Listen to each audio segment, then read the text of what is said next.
Today is Monday, July 12, 2021. Coming up on Roland Martin Unfiltered, 58 Texas House Democrats are fleeing the state in order to keep Republicans from advancing voter suppression bills. We'll talk with one of them who's literally on the plane right now. Gwen Levi, the woman who was sent back to jail for not answering the phone when her parole officer called, will join us to talk about her ordeal. The trial of Ed Buck starts tomorrow. Buck is accused of luring and giving fatal doses of narcotics to 2 black men. President Joe Biden met with law enforcement officials today. We have the details about their focus on crime prevention. Plus, we'll update you with the latest on the assassination of Haitian President Jovenel Moise. Plus, Breonna Taylor's lawyers filed a lawsuit claiming the Louisville Metro Police Department may have given misinformation about the existence of body camera footage. In Virginia, another Confederate statue has been removed. Plus, today's crazy-ass white person is from New Jersey. update on that story. Our Fit Live Win segment looks at the pros and cons of vegan meat. Plus, author Richard Alba joins us to talk about his book, The Great Demographic Illusion. It is time to bring the funk on Roland Martin Unfiltered. Let's go. He's got it. Whatever the biz, he's on it. Whatever it is, he's got the scoop, the fact, the find. And when it breaks, he's right on time and it's rolling. Best believe he's knowing. Putting it down from sports to news to politics. With entertainment just for kicks, he's rolling. It's on go, roll, y'all. It's Roland Martin, yeah. Rolling with Roland now. He's funk, he's fresh, he's real, the best, you know he's Roland Martin now.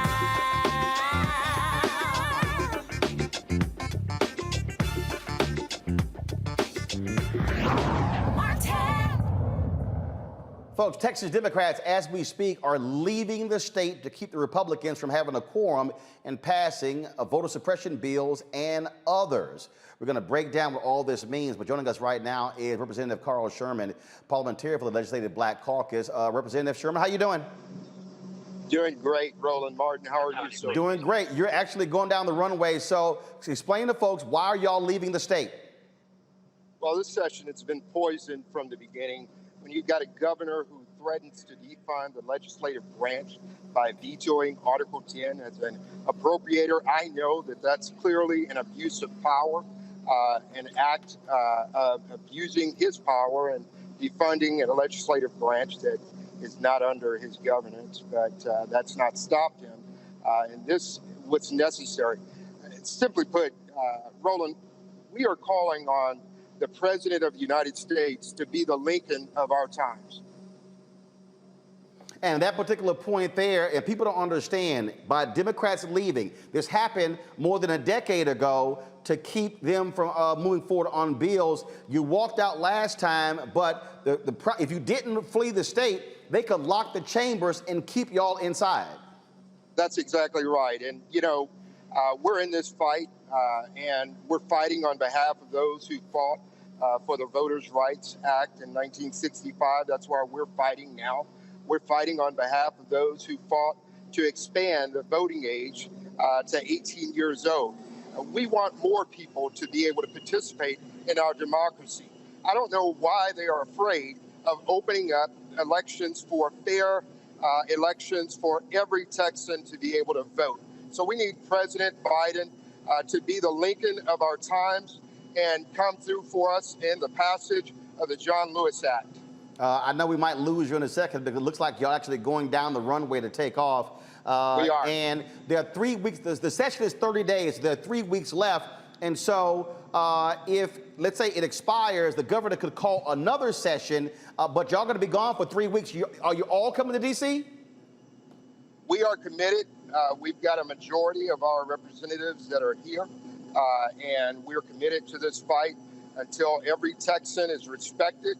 Their voices are heard. Doesn't matter whether you're white, black, brown, or yellow. Everyone should have the right to vote in our democracy. This is about expanding the democracy. And Roland, you know, every good deed does not go unpunished. We had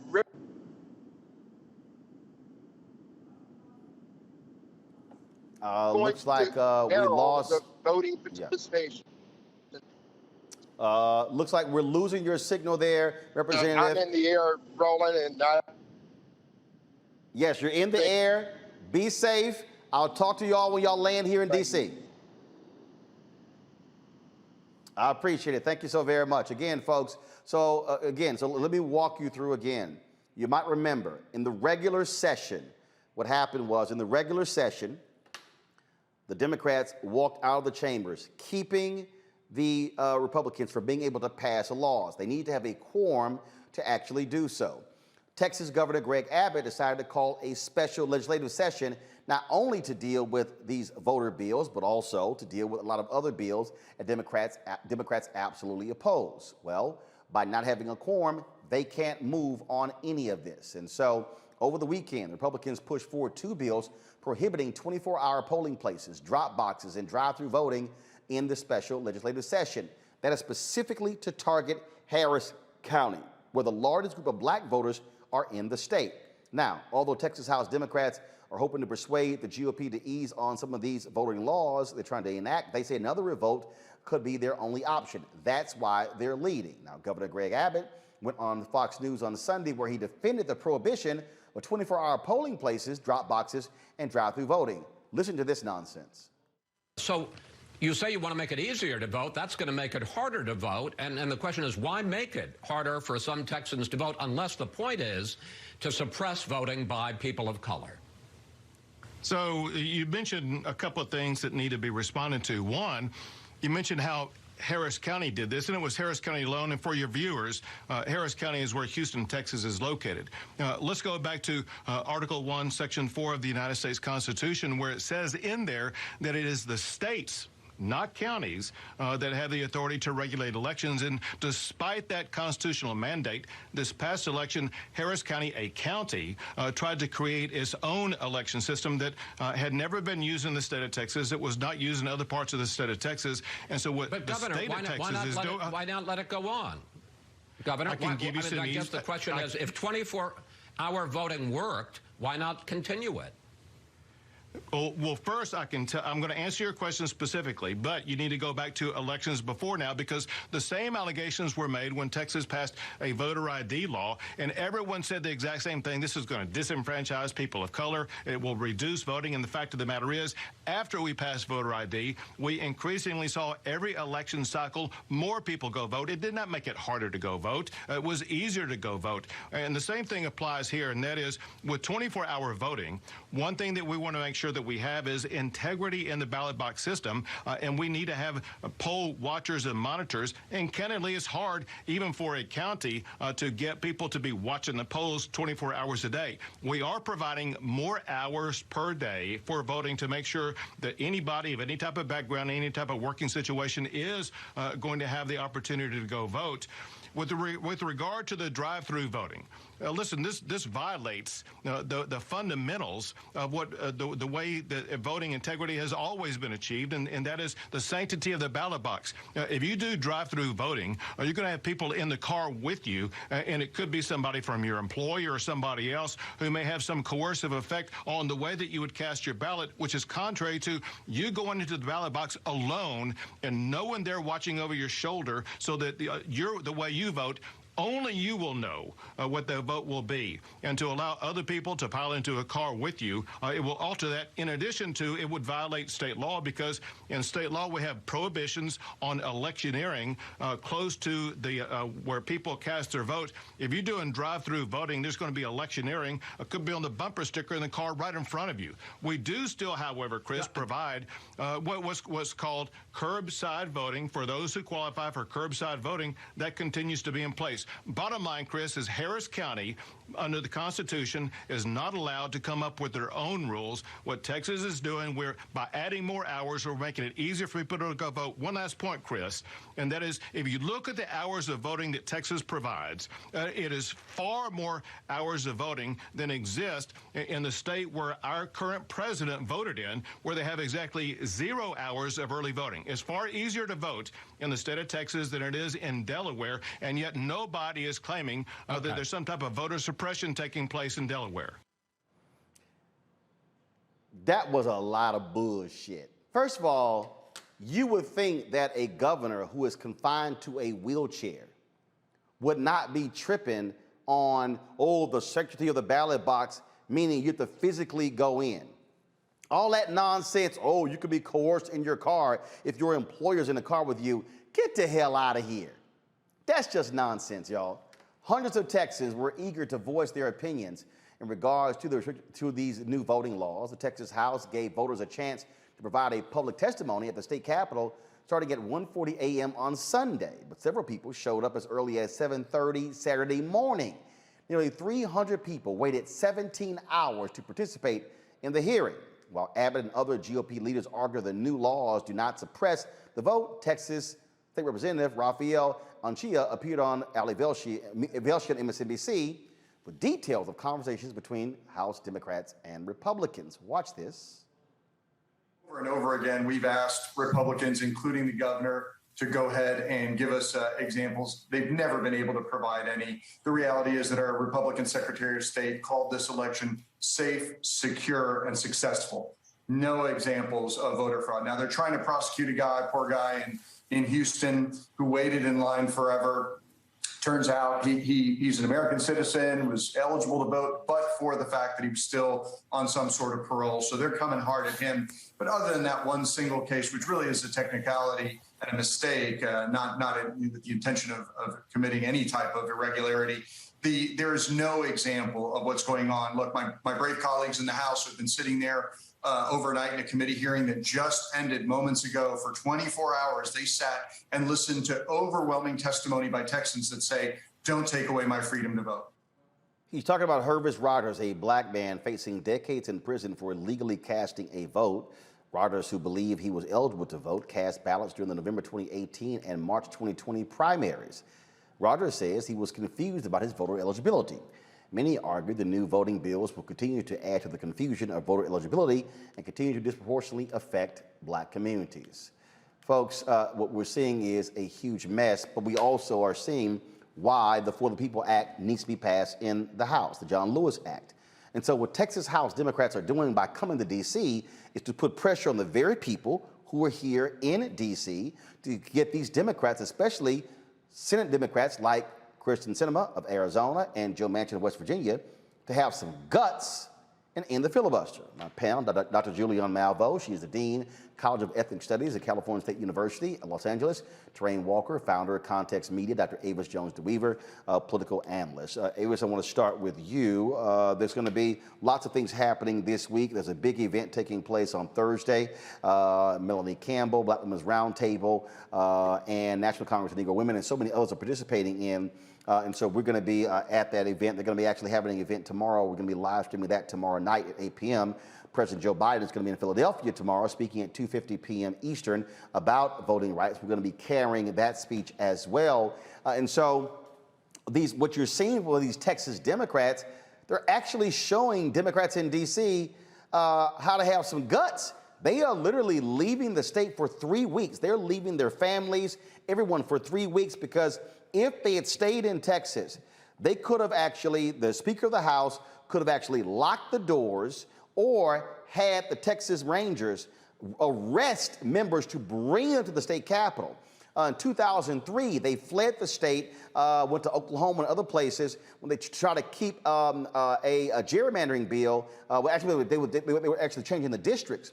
And it was a black state rep, Ron Wilson, who broke ranks, got with the Republicans because he was hoping he was going to, they were carving out a new congressional district in Houston, and Ron thought he was going to get it. Guess what? Ron got his ass whooped in that race and got his ass whooped again when a former teacher ran against him and just drove him into the ground.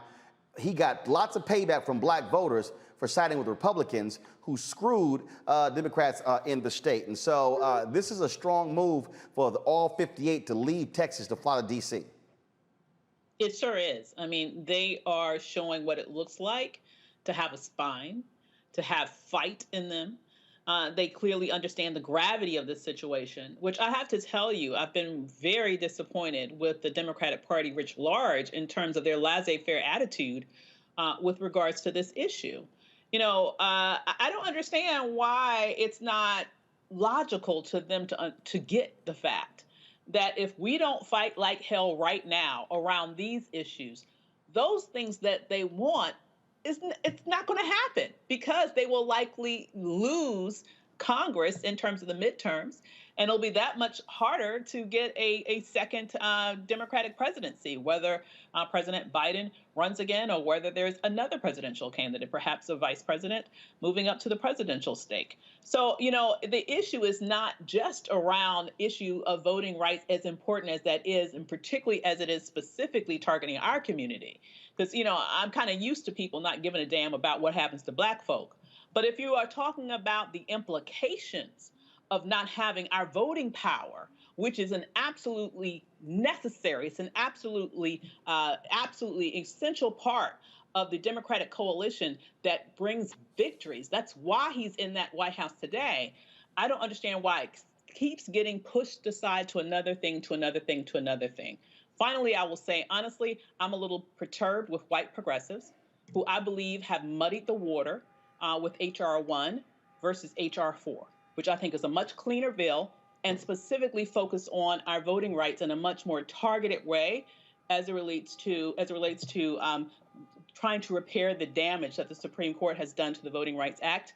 It's also closer to what even Manchin has said that he would support. And so let's think about this logically. Let's show some backbone. Let's take the inspiration of the Texan Democrats who have shown those in Washington, D.C. how to fight and actually move together in a very proactive way to make sure that our voting rights are protected, because they are under attack like none of us have ever seen in our lifetime. There should be and has to be a continuous, constant, and direct assault on the folks standing in the way, Julian. It has to be relentless. This should be Freedom Summer 2.0. There should be direct. I'm trying to understand why the NAACP. I'm like, Derek Johnson, where are y'all? The NAACP should have direct action. They got 2,000 chapters in the country. They should have direct action campaigns in every single state in America where they have state chapters. Roland, you're absolutely right. Freedom Summer 2.0. What needs to be happening is that people need to be putting their foot down. I've got, shout out to Melanie Campbell, Dr. Cole, the NCNW team, the Black women who have come together, Black women and their allies who've come together. And frankly, the NAACP needs to be spanked. I mean, we try not to criticize each other in the name of unity, but we really need to see people out there. Joe Manchin needs to be followed from his office to his home and back to his office. Same thing with Christian Cinema.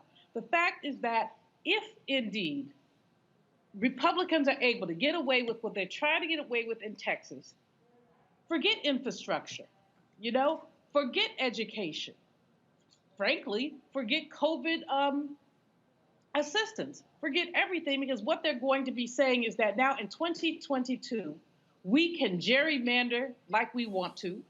We can take people out of offices they've been appointed to. In Georgia, one of our colleagues was removed from the Elections Commission just summarily after the Georgia law was passed. So we can't have this. People need to be outraged. Right on to Reverend Barber, who had a rally on the Hill today. And I know Melanie and the team are going to be meeting on Thursday. They're asking people to tweet today, to do social media today, and to continue to lift this issue up. These people are the height of hypocrisy, these Republicans, when they talk about the Constitution, but they don't know the Constitution. And thank you for showing us that silly little governor, Abbott, silly, devoid of rationale. He's talking about Delaware. Talk about yourself, dude. You are wrong, you're way wrong, and you're more than wrong. But, years ago, I was with Armstrong Williams on somebody's television show, and he said he didn't care about fair, he cared about winning. And that's what we're seeing here. I don't care whether it's fair or not, I just want to win. Well, we have to be the ones to say, oh, hell no. Look, Dwayne, this is an absolute must. Pure and simple. It's a must. And again, if you got folks in the Senate, we know where the block is. There has to be constant pressure. That's what King and others understood. That's what SNCC understood. That's what CORE understood. They all understood that.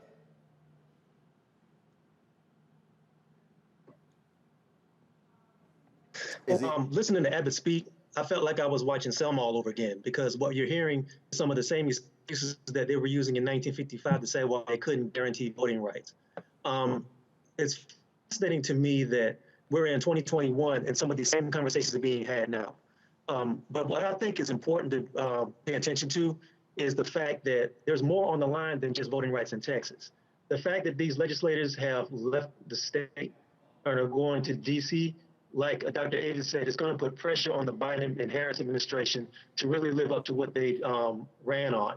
If you ran on the idea that everybody's vote counts and that it's so important for everyone to come out and vote because you're going to see results of the fact that you're voting, You have to be able to stand on that when those rights are threatened. And right now we're seeing one of the most dangerous threats we've seen to voting rights for African Americans and Americans in the last maybe 20 years.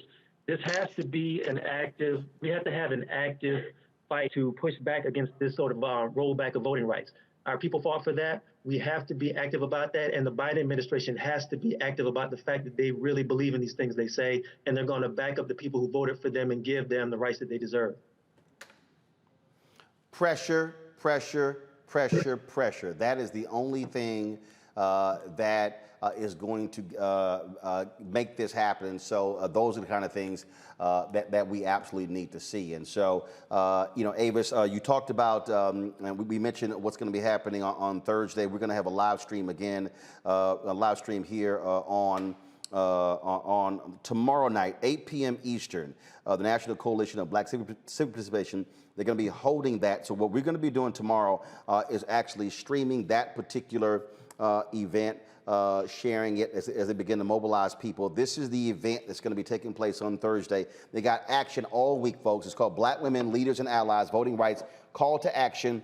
July 12th, Call to Action Social Media Takeover Day. That was today. Tomorrow, the Freedom to Vote Virtual Town Hall. We will stream that at 8 p.m. Eastern on Wednesday. National Call-In Day to Congress. We want to blow up the phone lines. We want every single office. We want offices shut down when it comes to the phone lines on Wednesday. And then on Thursday, go back to the graphic, please. A day of action on the Hill. A day of action on the Hill.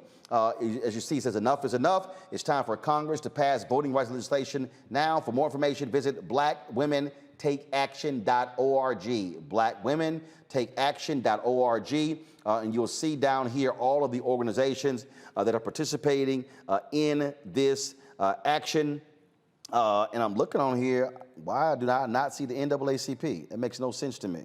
We got to call to find out. But you see the fraternities and sororities. You see of the various groups. And so this is the schedule of events that's going to be happening this week. Again, tomorrow at 8 p.m. Eastern, we are going to be live streaming the event, that Freedom to Vote Virtual Town Hall right here on Roland Martin Unfiltered.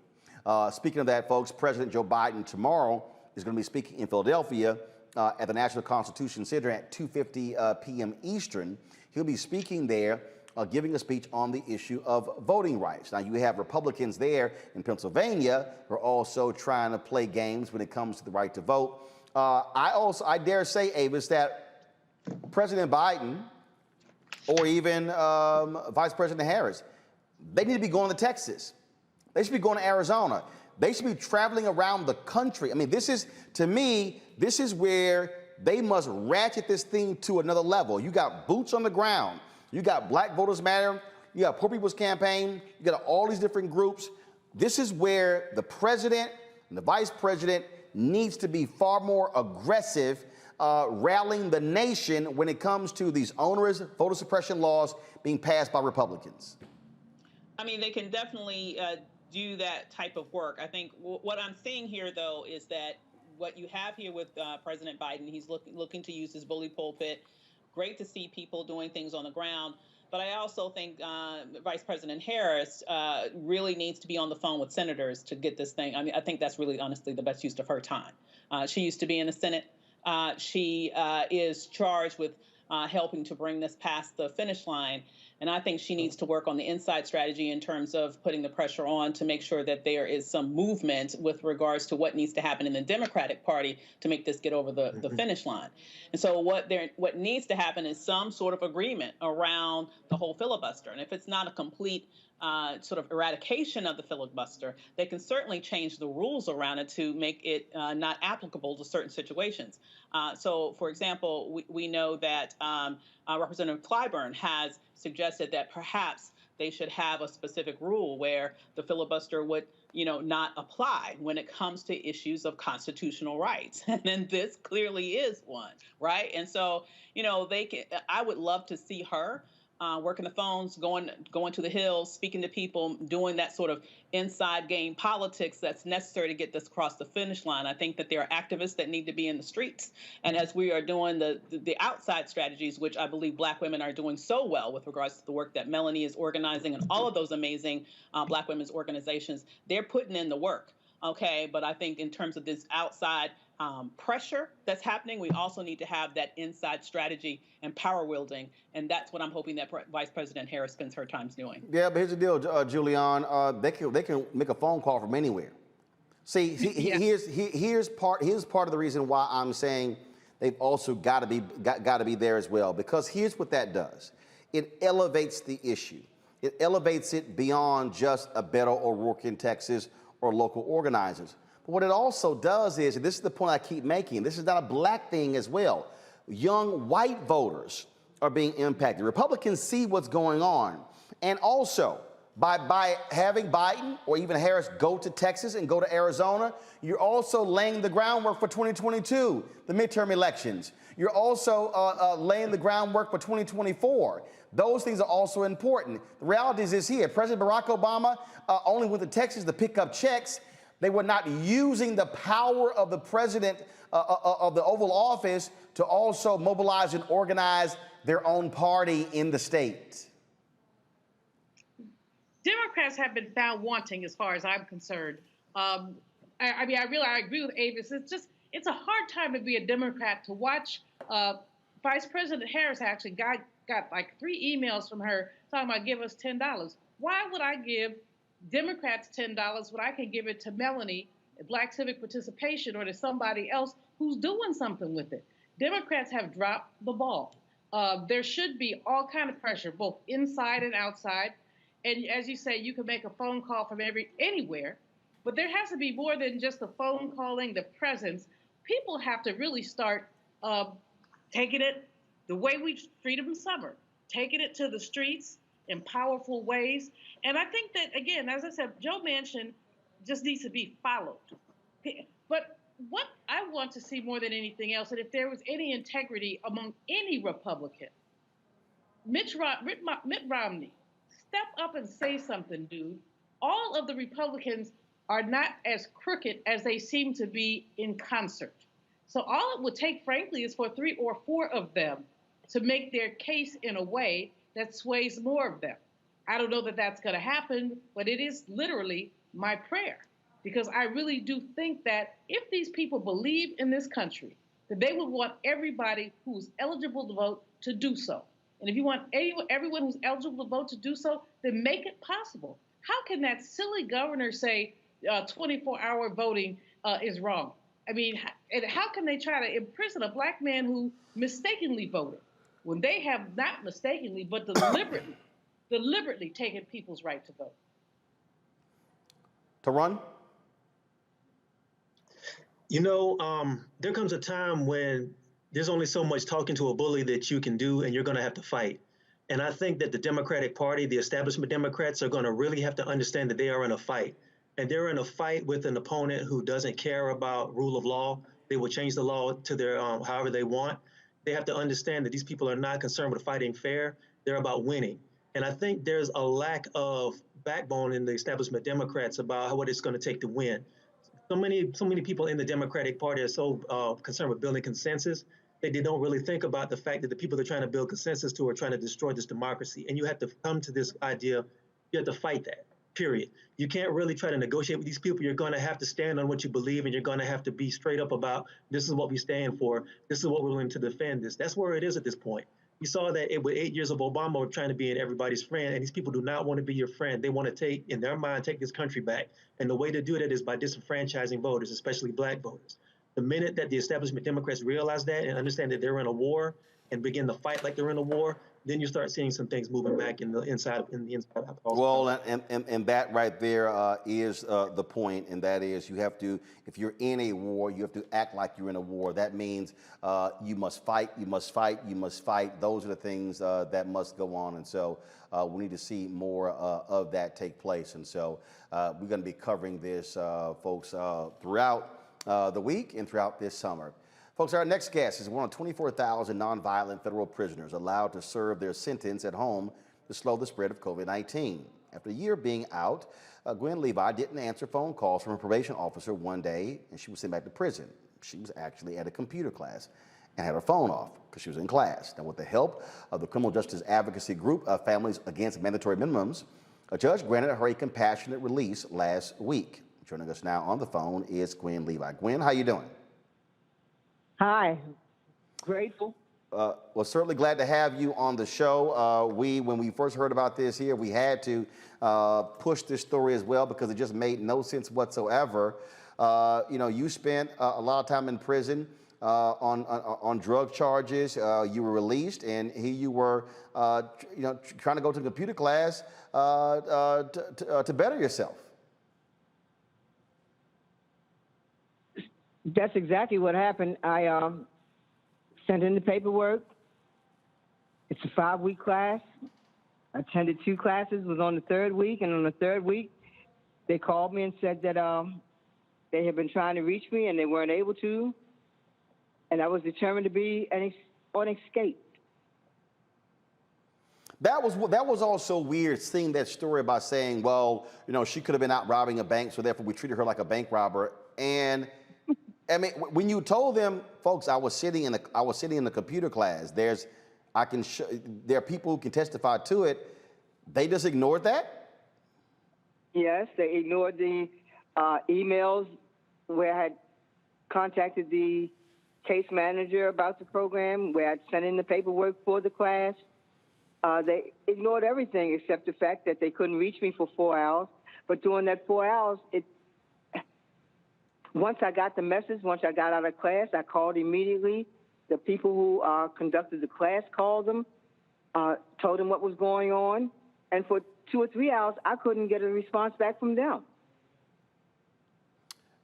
It had to be really unsettling for you and scary to think that you could be sent back to prison for going to a computer class. Not just unsettling and scary, it was hurtful. I have a family that I've reconnected to. My mother is 94 years old. She's in good health. Her mind is good. And enjoying her was one of the joys and the privileges of being home on home confinement. And to have that snatched away to have that snatched away was a lot. What do you hope the Bureau of Prisons now will do? Do you hope that they're going to review their policies and procedures?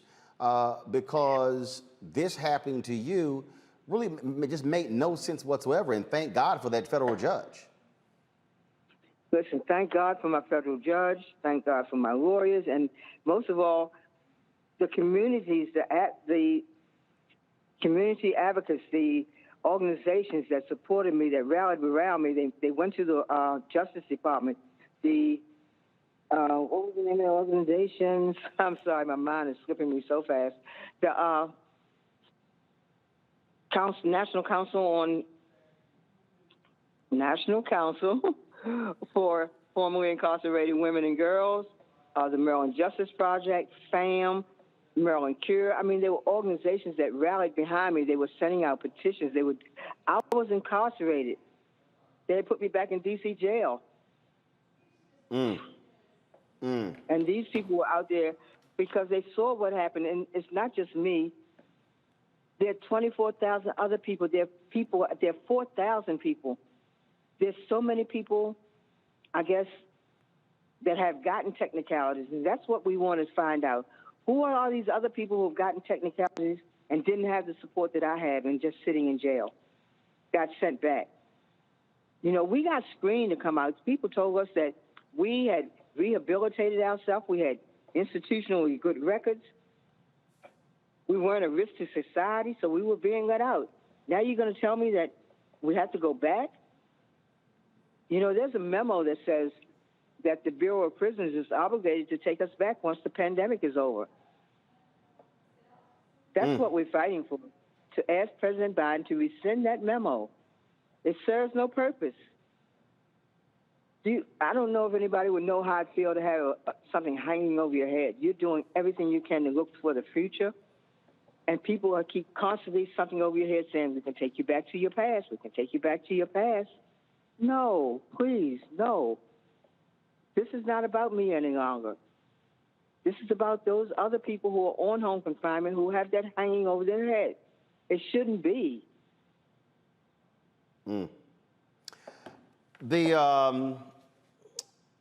Since you were released from D.C. Jails, have folks reached out to you about putting those computer skills to use for you to be employed? Not really. I've gotten some inquiries about doing some consulting work, and FAM has offered me to be a spokesperson for them, and of course I would love to be, because now Gwen, are you based in Baltimore, or are you here in D.C.? No, I'm based in Baltimore. Got it. I'm based in Baltimore, but I've always been between Baltimore and PG County, so I know how to ride the MARC train very well. So if there's opportunities in D.C., I will be able to avail myself of them. Got it. But yes, it is so saddening to see that it's just so easy to snatch people back. It's inhumane. It really is. And we got to. The public don't know. Fortunately, I had the support of those organizations. I had the support of my attorneys. And because of them, I was able to get the publicity. Because of them, letters were sent to my judge. Because of them, letters were sent to my judge, and she reconsidered myself and gave me compassionate release and said, I don't have to be on the home confinement any longer. I don't have to be on the GPS monitor any longer. She had compassion. Wow. So you don't even have. So Gwen, before this, you were on electronic monitoring and home confinement. Yes. She got rid of all of that. All of that. Wow. She said no more. Yes. Time served. Now that is awesome. Time served as of July 6th. Well, that is awesome. Well, Gwen, we appreciate you joining us. We'll be sure to, so let us know. So what kind of job are you looking to do? Can I say something? Yeah, go ahead. To everybody who has listening to this, if you have a senator, a congressman, call them, let them know that they can ask President Biden to rescind this memo that says that we have to get sent back. Okay, I'm out. What about the 4,000 that are still there under the CARES Act? Can you imagine the stress that's on those people? Can you imagine the stress that's on, even with me? I continue to feel the burden of it. Please call your senator or congressman. Ask them, please. Talk to President Biden. Get him to rescind this memo. Gwen, what type of job are you looking for? In what area? Criminal justice reform, community service. Yeah, advocacy, working with my community, working with people who look at our seniors being warehoused in these places. When they come home, what do they have? Where I went to, the halfway house, come on now. We need more than that for them. Absolutely. And I intend to work towards getting it for them. All right. Gwen Levi, I appreciate it. 76 years old. You said your mom is in great health. She's 94. Certainly give our best to you and your family. I thank you, and I thank you for this opportunity to be able to let the public know exactly what's going on. I appreciate it. All right. Thank you so very much. What you just heard right there, Toran, is again, for the people out there, and it kills me, these people who act as if elections really don't matter, understanding how a simple memo can determine somebody's fate. That was a memo that was written under the Trump administration, where she is saying, President Joe Biden, get rid of it. Mm-hmm. I think what we have to be aware of is what happens people get really excited about presidential elections because, you know, the media and there's so much noise around presidential elections and sometimes senatorial races. But people don't understand that voting in local elections for judges, voting for city council people, voting for people who supervise elections, these are the things that affect your daily lives. I think that's something that people have to be aware of. I think that's something that people in the Democratic Party and in politics in general need to be aware of. They can't just show up every 2 years. You have to be an active citizen, and you have to be an active person who works in politics who is letting people know what's available and what's at stake every time they go to the ballot box. I think that's where people are falling down sometimes. And on that particular point there, Avis, when we talk about, again, policy, these are the things that people have to realize. Guess what? The Bureau of Prisons, Attorney General Merrick Garland, he is over the Department of Justice. And so he needs to lead. He was a federal judge. He understands that particular power. And so this is the kind of thing that we're always talking about when we're trying to get people to understand. You can't just sit at home and go, hey, I voted, everything is good. No, it has to be a constant level of activism and pressure being applied. Absolutely. I mean, the voting process is the starting gun of the race. It is not the finish line. For you to be an active citizen, that is really about proactively ensuring that there are laws and policies and actions that are taken by those in positions of power that will benefit you and your community. You have to get involved and stay involved, which includes elections, which includes voting, but is not exclusive to that. And I completely agree with you. Putting pressure on Merrick Garland to sort of right these wrongs in any way that he can is important. But here's what we also know. This is important. We need to push for that. But we know that there is a lot of cleaning up, for example, that he's doing at the Justice Department, given the mess that was left. And so because some things like this can be off his radar screen, that's exactly why we have to be loud, we have to be noisy, we have to be active in making sure that these types of things aren't overlooked. Pressure, pressure, pressure. You hear the phrase, Julian, pressure busts pipes. Well, it has to happen. And so this is one of those issues she talked about. That, you know, people may think, you know what, fine, hey, you know, you're out. But no. The reality is, I mean, thank God this judge got rid of all of those conditions. You know, Roland, I first of all want to express my admiration for Gwen Levi. She's a woman in her 70s. There are lots of people her age who don't want to touch a computer, who, you know, basically don't want to learn anything new. She put herself out there to learn something. She was in jail for 16 years, and she extended herself to say, I am willing to get back in the swing of things. That they would arrest her, reincarcerate her is abominable. And praise the Lord for her positive spirit, her grateful spirit in basically dealing with this, and for the judge who, as you say, no more ankle bracelet, no more conditions. 16 years was a very long time for her to be incarcerated, and now she wants to do work around criminal justice reform. And I hope that one of these organizations that is not joining Melanie and the others on the Hill, hello, NAACP, will find a job for her in their organizations so that she can bring her talents to bear. But secondly, you know, look, the power concedes nothing without a demand. It never did, and it never will. Those who want freedom without agitation want the ocean without its mighty roar. People have told us what time it is around criminal justice reform. These people want to put too many of us up under the jail, want to be unfair. We can't sit here and say, oh, well, and we certainly can't say voting is not the most you can do. It's the absolute utter least you can do. And if we look at what's happening in Texas, in Arizona, we go around the country and we look at what's happening, what we must say is that this has to be an activism moment. We all have to get out there, not only because of the voting issue, but because of the filibuster, because of the attacks on the academy in terms of critical race theory and ethnic studies. We can't have that. We must fight.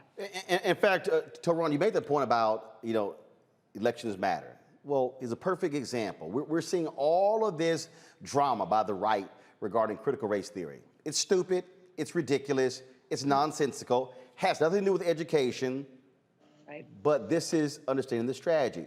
This is what Ashton Pittman put out because Rich Lowry, big-time conservative with the National Review, this is what he posted. Quote, he wrote a piece called "The Point of the Anti-CRT Fight Should Be the Takeover of the School." This is what he wrote.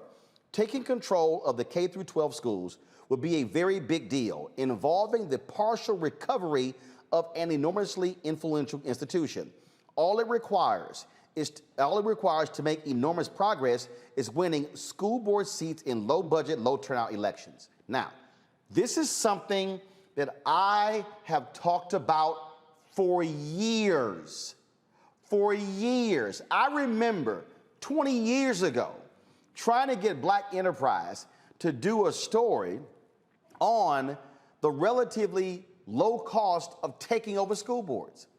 I said, you could literally put together $50,000 and run a slate of people to win, if it's 9 school board seats, to win a majority of 5. Now you control the curriculum. Now you control the hiring. Now you control the contracts. Now you control the bond elections. And this is the thing that the right are doing. This is what they are doing. They are trying to use the attacks on critical race theory to gin up the white base. You see it happening in Loudoun County in Virginia. They're going to these school board meetings where the superintendents are saying, we don't teach critical race theory. But they're saying, don't matter, don't matter, don't matter.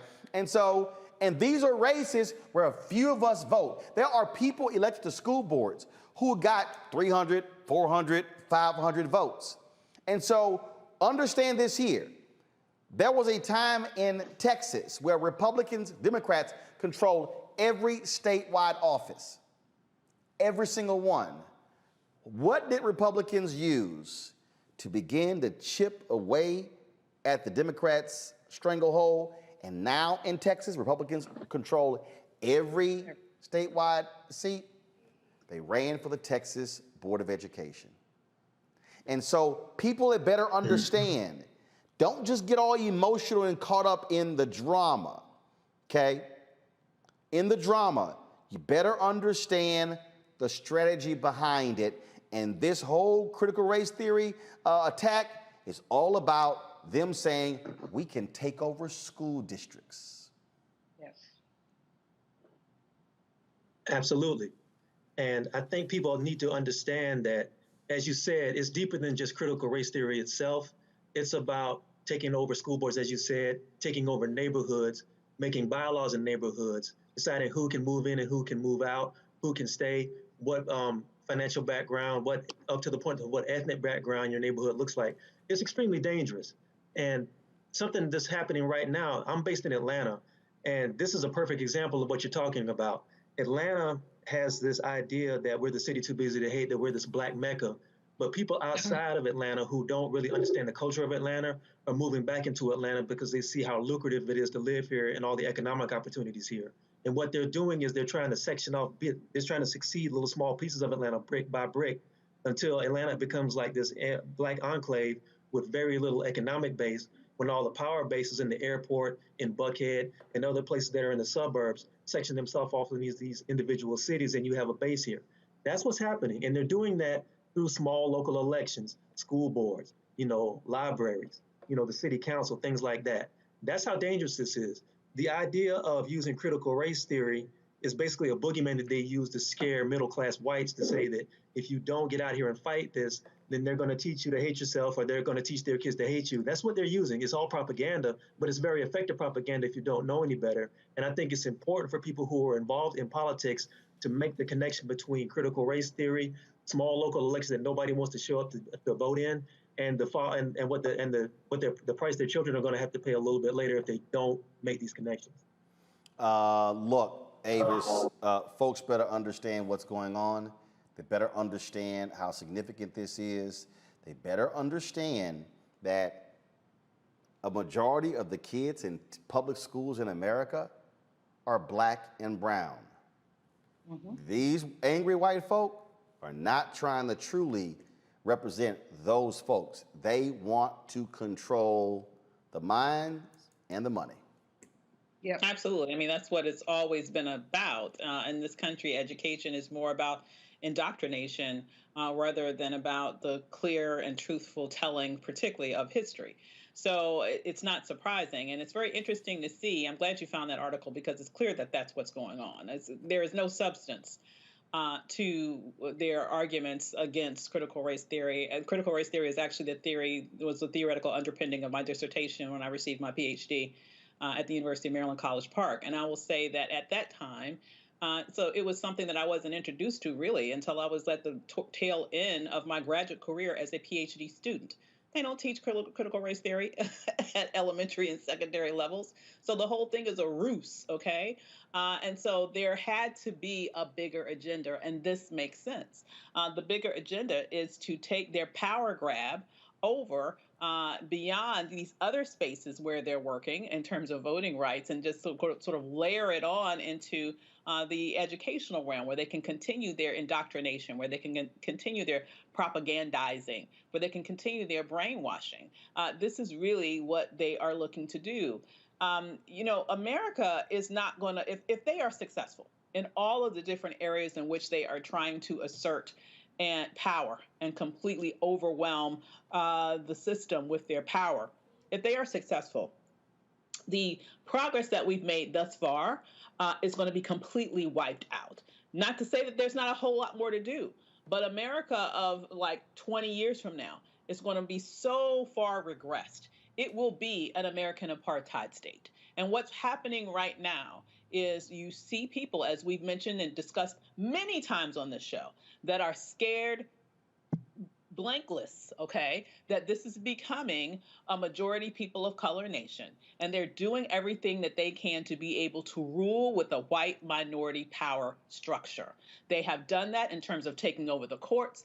They are trying to do that right now in terms of completely bastardizing access to the ballot, and they are trying to do that right now in terms of education, indoctrination, propagandizing by trying to take over the educational systems across this nation by using something that they don't even know what is, and the people that they've gotten all riled up about it don't even know what is because they've never had access to it because most of them don't even have that high level of education, period. So, the challenge here is that this is just another example of their power grab. And as we discussed earlier in tonight's show, we have to continue with this spirit of fighting back. Julian, last point here. Again, those who fund races, those who vote, control the power. And what we have to recognize is what's going on here. And here's the deal. We can run for the same seats. Yes. We can go out and beat the bushes for the same votes. Folks got to be willing to do it. Absolutely, Roland. I think your point that you made years ago, and of course I made years ago about school boards, is such an important point because this is how you're controlling, as you say, the mind. People make decisions about what books are going to be purchased, money. Make decisions about who's going to be hired, money. But those decisions come from a small minority of people. A lot of people don't even go that far down the ballot. We're all pleased that we got Raphael Warnock and John Ossoff in the Senate. Pleased that we have President Biden and Vice President Harris in the White House. But that is simply not enough. Zoning decisions are being made. Other decisions are being made. And why, as Ava said, if we're not teaching critical race theory K through 12, have more than 40 legislatures had conversations about critical race theory attempting to outlaw it. What are you trying to outlaw? And it makes no sense whatsoever. But what it is not only a power grab. I mean, this is the inevitable outcome of a tension that began at the end of enslavement. This country has had the opportunity a dozen times or more to do it right. Had they done it right at the end of enslavement, we wouldn't have this mess. Yep. We did it right within Reconstruction, we wouldn't have this mess. We can go 1964, we would not have this mess. But we have this mess because white America has been in denial. White progressives, as Dr. King said, why we can't wait in his letter from the Birmingham jail, when he talked to white progressives, y'all just as bad as the racists sometimes. Because y'all basically are like, oh, well, it's going to be okay. No, it's not going to be okay. And we see that now. All right, folks, gotta go to the break. We come back on Roland Martin Unfiltered.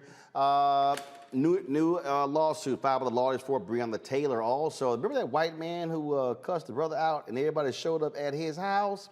Hit with some additional charges. Also, say bye-bye to Confederate monuments in Charlottesville. Y'all, you got to see the video of Robert E. Lee retreating again. Plus, we'll talk about demographic changes. We keep saying by 2043, America will be a nation majority of people of color, but is that really the case? The author of a new book talks about the illusion of these demographic changes. You don't want to miss that. Plus, what about vegan meat? Well, trainer Jim Jones said it's awful and it's worse than real meat. We'll have talked to him in our Fit, Live, Win segment. All of that in the second hour of Roland Martin Unfiltered. If you're watching on YouTube, hit that like button. Same thing on Facebook as well. Bump those numbers up so we can get on an algorithm. More people can actually see our video. And don't forget, if you want to support what we do here, please join our Bring the Funk fan club. And do this here. I got to say this right now, folks. There are some people out there who are frauds, who are cheating us. And let me show you right now. There are some impersonators. We want you to give to the proper account. These people, these are fake accounts. I want all of you with Cash App. I want you to go to your Cash App and to report every single one of these accounts as fraud. So you see what they did. Okay, so what they did here was, matter of fact, I want to actually blow it up, so give me a second here. We're showing the graphic in the control room, but I want to actually show this on my iPad because I want to show you what these folks are doing. And so they are frauds. And these accounts have been, so here we go right here. So you see what they're doing? This account here is using the logo for our show, and they're putting in their name $RM Unfiltered, but their actual Cash App is $RMUNF. That is a fraudulent Cash App. Same thing. They are $RMUNFI. Fraudulent account. Right here, $RMUNFIL. Fraudulent account. I want all of you to go and report them. Then I found this other one, somebody named Priscilla. Why is she using $RMUNFILTERE? Again, a fake account. So I want all of you, so what I have emailed, I have hit Cash App saying they should shut these pages down. They should go in and actually take all the money back and return to the people. If any people mistakenly gave to any of these, none of these accounts are Roland Martin Unfiltered, okay? None of them, okay? Our name is hashtag Roland Martin Unfiltered. To give to us, it's $RM Unfiltered. That's our Cash App. Okay, I'm gonna put it up. Give me a second right here. We have, of course, our graphic that we always show you. But this right here, this is our QR code. You can actually point your phone to the television right now, and this will take you right to our Cash App. Right here, okay? And so, again, our Cash App here is $RM Unfiltered. That is the only one we have. Those other ones are fraudulent. I want y'all to report every single one of those con artists. And yes, we are going to pursue to make sure they are prosecuted for their fraud. So please, if y'all want to support us, if you don't want to give, so pull the other graphic up. If you don't want to give the Cash App, which is $RM Unfiltered, we got PayPal, which is paypal.me/R Martin Unfiltered, Venmo.com/RM Unfiltered. Zelle is Roland@RolandSMartin.com or Roland@RolandMartinUnfiltered.com. All right, folks, I certainly appreciate it. Got to go to a break. We'll be back. Roland Martin Unfiltered in a moment. I believe that people our age have lost the ability to focus the discipline on the art of organizing. The challenges, there's so many of them and they're complex, and we need to be moving to address them. But I'm able to say, watch out, Tiffany. I know this road. That is so freaking dope.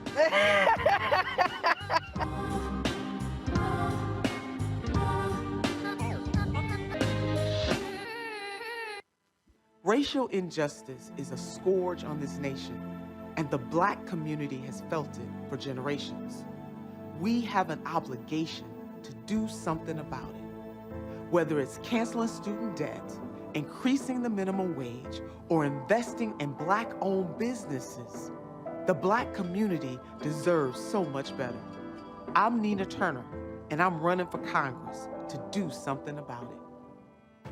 George Floyd's death hopefully put another nail in the coffin of racism. You talk about awakening America, it led to a historic summer of protest.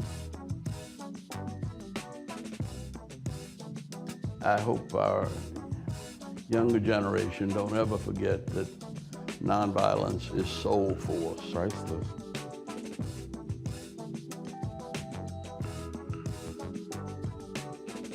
Y'all know who Roland Martin is. He got the ascot on, he do the news. It's fancy news. Keep it rolling. Right here. Rolling. Roland Martin. Right now. You are watching Roland Martin, unfiltered.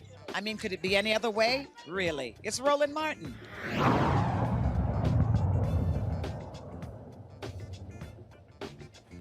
All right, folks, tomorrow in Los Angeles, a sexual predator goes on trial. The federal trial for Ed Buck begins in a L.A. courtroom. He's accused of luring and giving fatal doses of narcotics to two Black men who died in his West Hollywood apartment in 2017, 2019. We were one of the first national outlets to give voice to activist Jasmine Koenig about this case. The 66-year-old Democratic donor is charged with 9 felony counts plus state charges of running a drug den. If convicted, he'll get a maximum penalty of life in prison without parole. Folks, it's a huge story. And again, this was Ed Buck targeting Black gay men in L.A. A lot of folks ignored the case of Jamel Moore, the first brother who was found dead. And then, of course, it was the second brother who was found dead. They led to Ed Buck being charged. So Jasmine Koenig, hopefully we'll have her on the show this week as that case gets underway. Folks, in Haiti, U.S. officials are on the ground to assist in the investigation into the assassination of Haitian President Jovenel Moise. The National Security Council and the Department of Homeland Security, Justice, State have met with the acting Prime Minister Claude Joseph at the government of Port-au-Prince's request. Last week, Haitian police arrested 2 Haitian Americans who were allegedly involved in the assassination. Over the weekend, National Police Chief Leon Charles identified another American suspect, authorities say, hired the mercenaries to remove Moise in a plot to become president. That particular person is a doctor there in Haiti. And so, man, just unbelievable craziness coming out of Haiti. Folks, the family of Breonna Taylor filed a lawsuit claiming the Louisville Metro Police Department may have given misinformation about the existence of body camera footage. The lawsuit says police are withholding public records that could show whether additional body cam footage could provide more details about the night police killed Taylor. Louisville Metro Police have said body camera footage of the shooting does not exist since the officers involved were either not wearing or had them turned off. Taylor's family is requesting a judge order the Louisville Metro Police Department to release body camera information under Kentucky's Open Records Act. Okay, that makes no sense whatsoever. But it's no shock that you would see folks typically withhold information. Okay, folks, this weekend in Charlottesville, Virginia, ooh, some white supremacists went riding off after getting snatched off their damn pedestals. All right, folks, as crews took down Confederate monuments for Generals Robert E. Lee and Thomas Stonewall Jackson over the weekend, the city council voted unanimously to remove a statue of the explorers Lewis and Clark and their guide, Sacagawea. My bad if I messed that up. The council initially expressed a desire to have that statue removed after talks with Native American delegates in 2019. Dozens gathered and cheered as the crew removed the bronze statues of Lee and Jackson from their platforms in downtown Charlottesville. City officials have not yet announced what they plan to do with the Confederate monuments. Get rid of them. There was a video that circulated that was utterly hilarious that a neighbor shot. Let me know if y'all have that video of, they said, here's Robert E. Lee retreating again. To run, it was a great shot. And look, for all the people out there who keep saying, oh my goodness, this is just so sad, damn that. Okay, get rid of every single monument to these white supremacists. They all got to go. You know what? We are the only country that builds monuments to losers. These people lost the war. They lost the peace. even though they kind of got a little bit of it back after Reconstruction, after Lincoln was assassinated. But if you want to talk about history, I think there's a place for all history in America. There's a place to talk about the Confederacy. There's a place to talk about the Civil War. There's a place to talk about the aftermath of that, but it belongs in history books and it belongs in museums. It doesn't need to be celebrated. Why would you build a monument to white supremacy? Why would you build a monument to the legacy of slavery and the aftermath of that, which was the Ku Klux Klan? It makes no sense. The people who are crying about this, what exactly are you crying about? And what's funny about that is, do they realize that what they're doing is their own version of critical race theory? Because they're trying to create this idea that this lost cause that was noble out of Gone with the Wind without really talking about the brutality and horrific things that slaves had to deal with in the middle of all of this. Funny, isn't it? You know, when I saw this video right here, Julian, I couldn't help but think of that Ideal song, Get the Hell On, Get Gone. Y'all roll a video, please.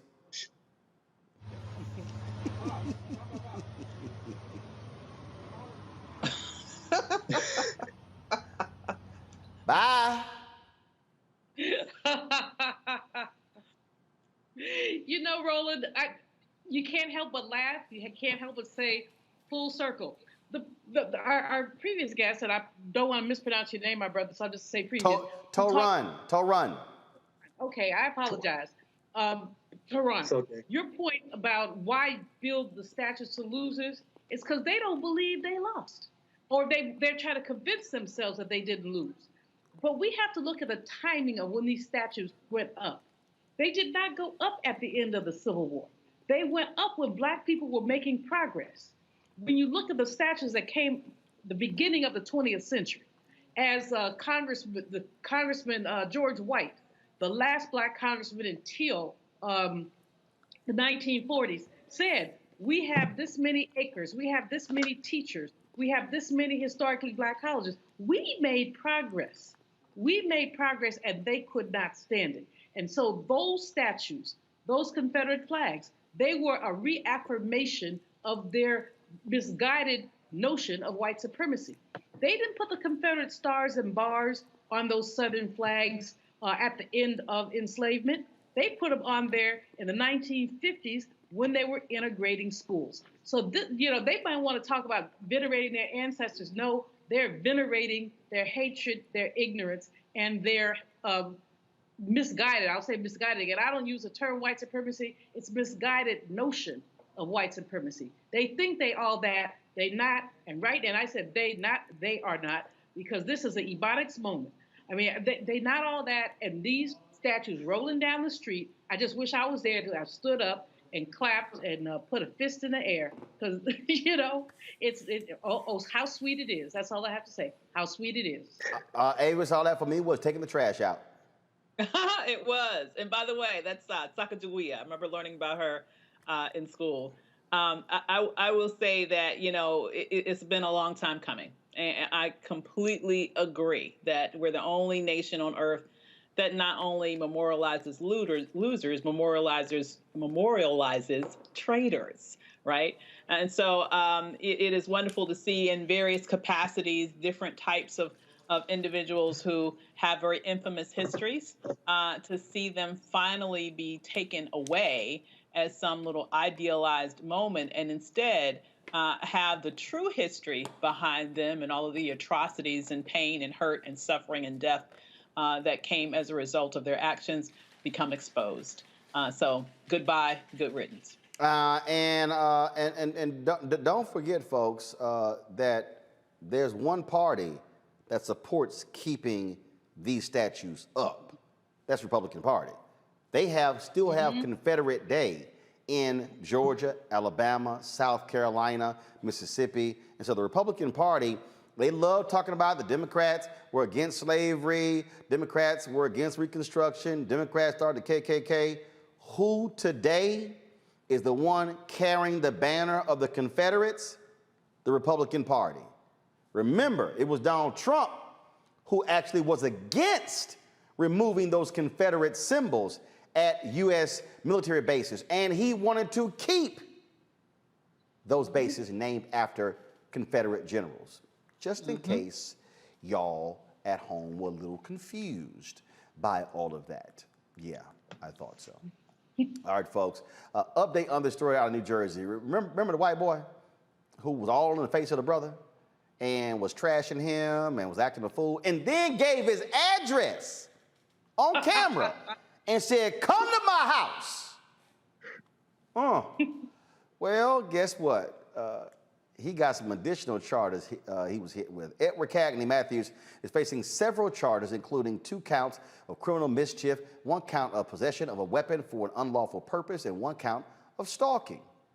Yeah, initially charged with harassment and bias intimidation, Matthews was caught on video taunting his black neighbor, calling him the N-word and asking others to come and see him. Well, guess what, y'all? When the folk went to his house, they came to see his ass. And when the cops got there, they found a slingshot and multiple ball bearings during the search of his home. They believe Matthews used it to damage his neighbor's vehicles. Matthews remains in Burlington County Jail. See, when you jump your ass out there and talk all that trash, Avis, it's gonna come back on you. I ain't got no, he was like, come, hear my address, come to see me. The neighborhood showed up for his ass. And then when he got, y'all got to roll a video right here. This is him being escorted out, popped in the head with a Black Lives Matter flag. They threw all kind of stuff at him. He had to run that gauntlet. They let him know. He needs to be the poster child for it. Don't let your mouth write a check that your ass can't cash, because that's exactly what happened to him. He was all big and bad when it was just him and the one brother that he was trying to jump up on. Talk about some come see me. Well, I guess people came and saw him, and he had to get his little tail escorted out of there. So, you know, justice. I'll be happy about that. That kind of brings light into my day to see him walking that gauntlet like that. Ron, I keep warning people. I keep trying to tell these crazy-ass white people, that's why we got this segment, crazy-ass white people, y'all gonna run up on the wrong bruh. That cop in South Carolina who was talking trash at that wedding and he got knocked the hell out, knocked unconscious.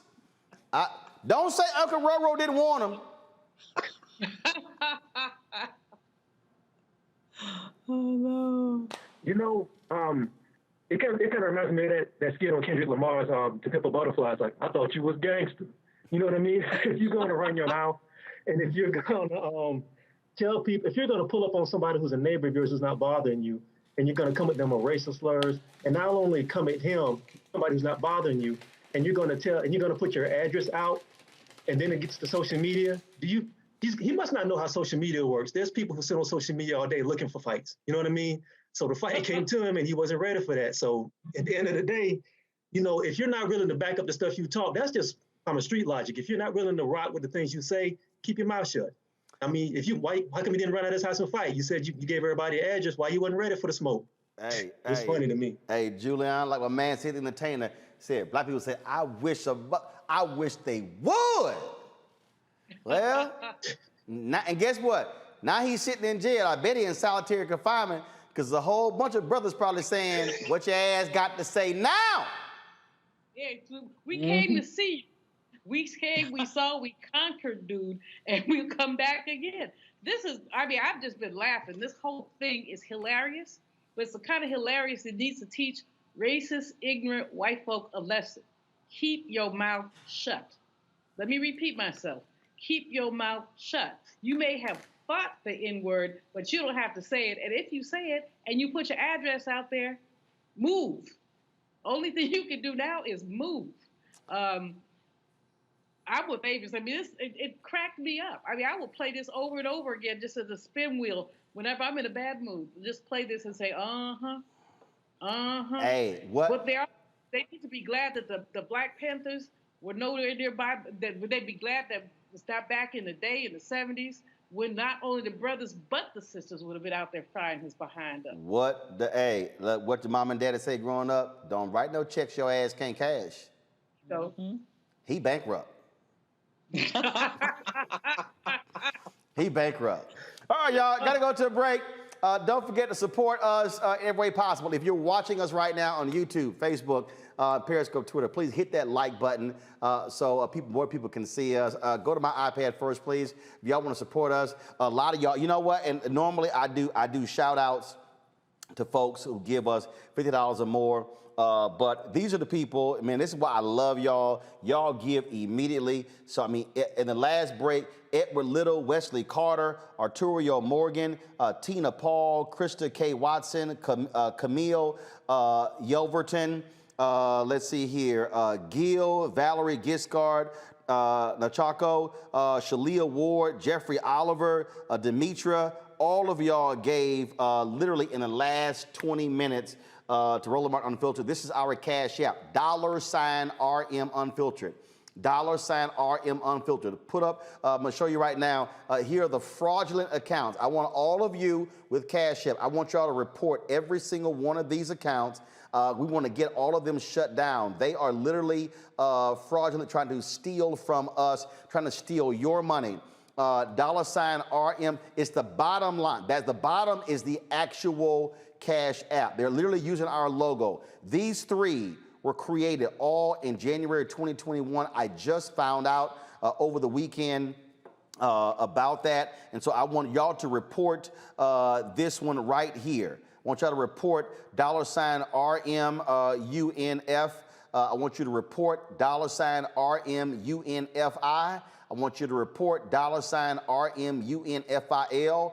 I want you to report $RMUNFILTERE. All of these are fraudulent accounts. They are not associated with this show at all. And so again, let me thank Lisa Bennett. Lisa Bennett sent me an email on yesterday telling me about these fake accounts. So Lisa, I appreciate you letting us know. And so again, our Cash App, $RM Unfiltered. So everybody who gives during the show, I'm just gonna shout out everybody who gives via Cash App, Zelle, PayPal, or Venmo. I'm gonna shout y'all all out in the show. Don't matter how much you give, everybody get a shout out. Normally I do $50 or more, I get personal shout outs, but just for today, everybody who gives via Cash App, via Venmo, Zelle, PayPal. I'm gonna give a shout out right now, folks. This is the graphic right here. You can give to support our show.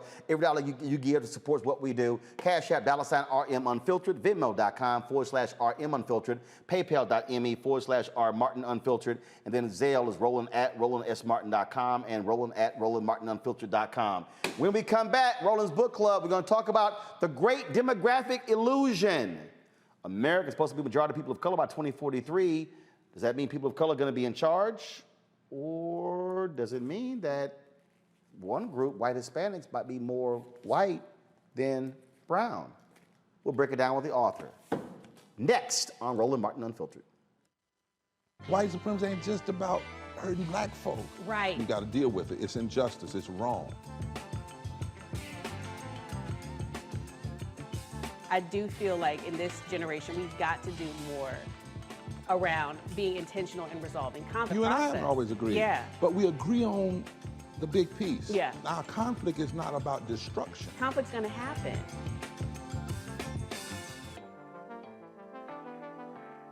Hello, I'm Nina Turner. My grandmother used to say, all you need in life are 3 bones. The wishbone to keep you dreaming, the jawbone to help you speak truth to power, and the backbone to keep you standing through it all. I'm running for Congress because you deserve a leader who will stand up fearlessly on your behalf. Together, we will deliver Medicare for all, good jobs that pay a living wage, and bold justice reform. I'm Nina Turner, and I approve this message. Before Till's murder, we saw struggle for civil rights as something grown-ups did. I feel that the generations before us have offered a lot of instruction. Organizing is really one of the only things that gives me the sanity and makes me feel purposeful. When Emmett Till was murdered, that's what attracted our attention.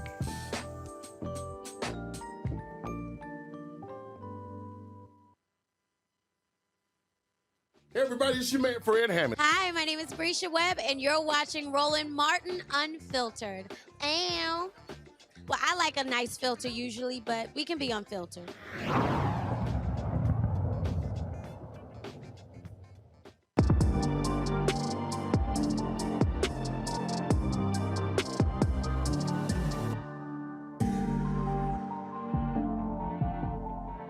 By 2043, it is projected that America will be a nation majority of people of color, that minorities, Latinos, African Americans, Asian Americans, and Native Americans will make up 53% of the United States. White Americans will make up 47%.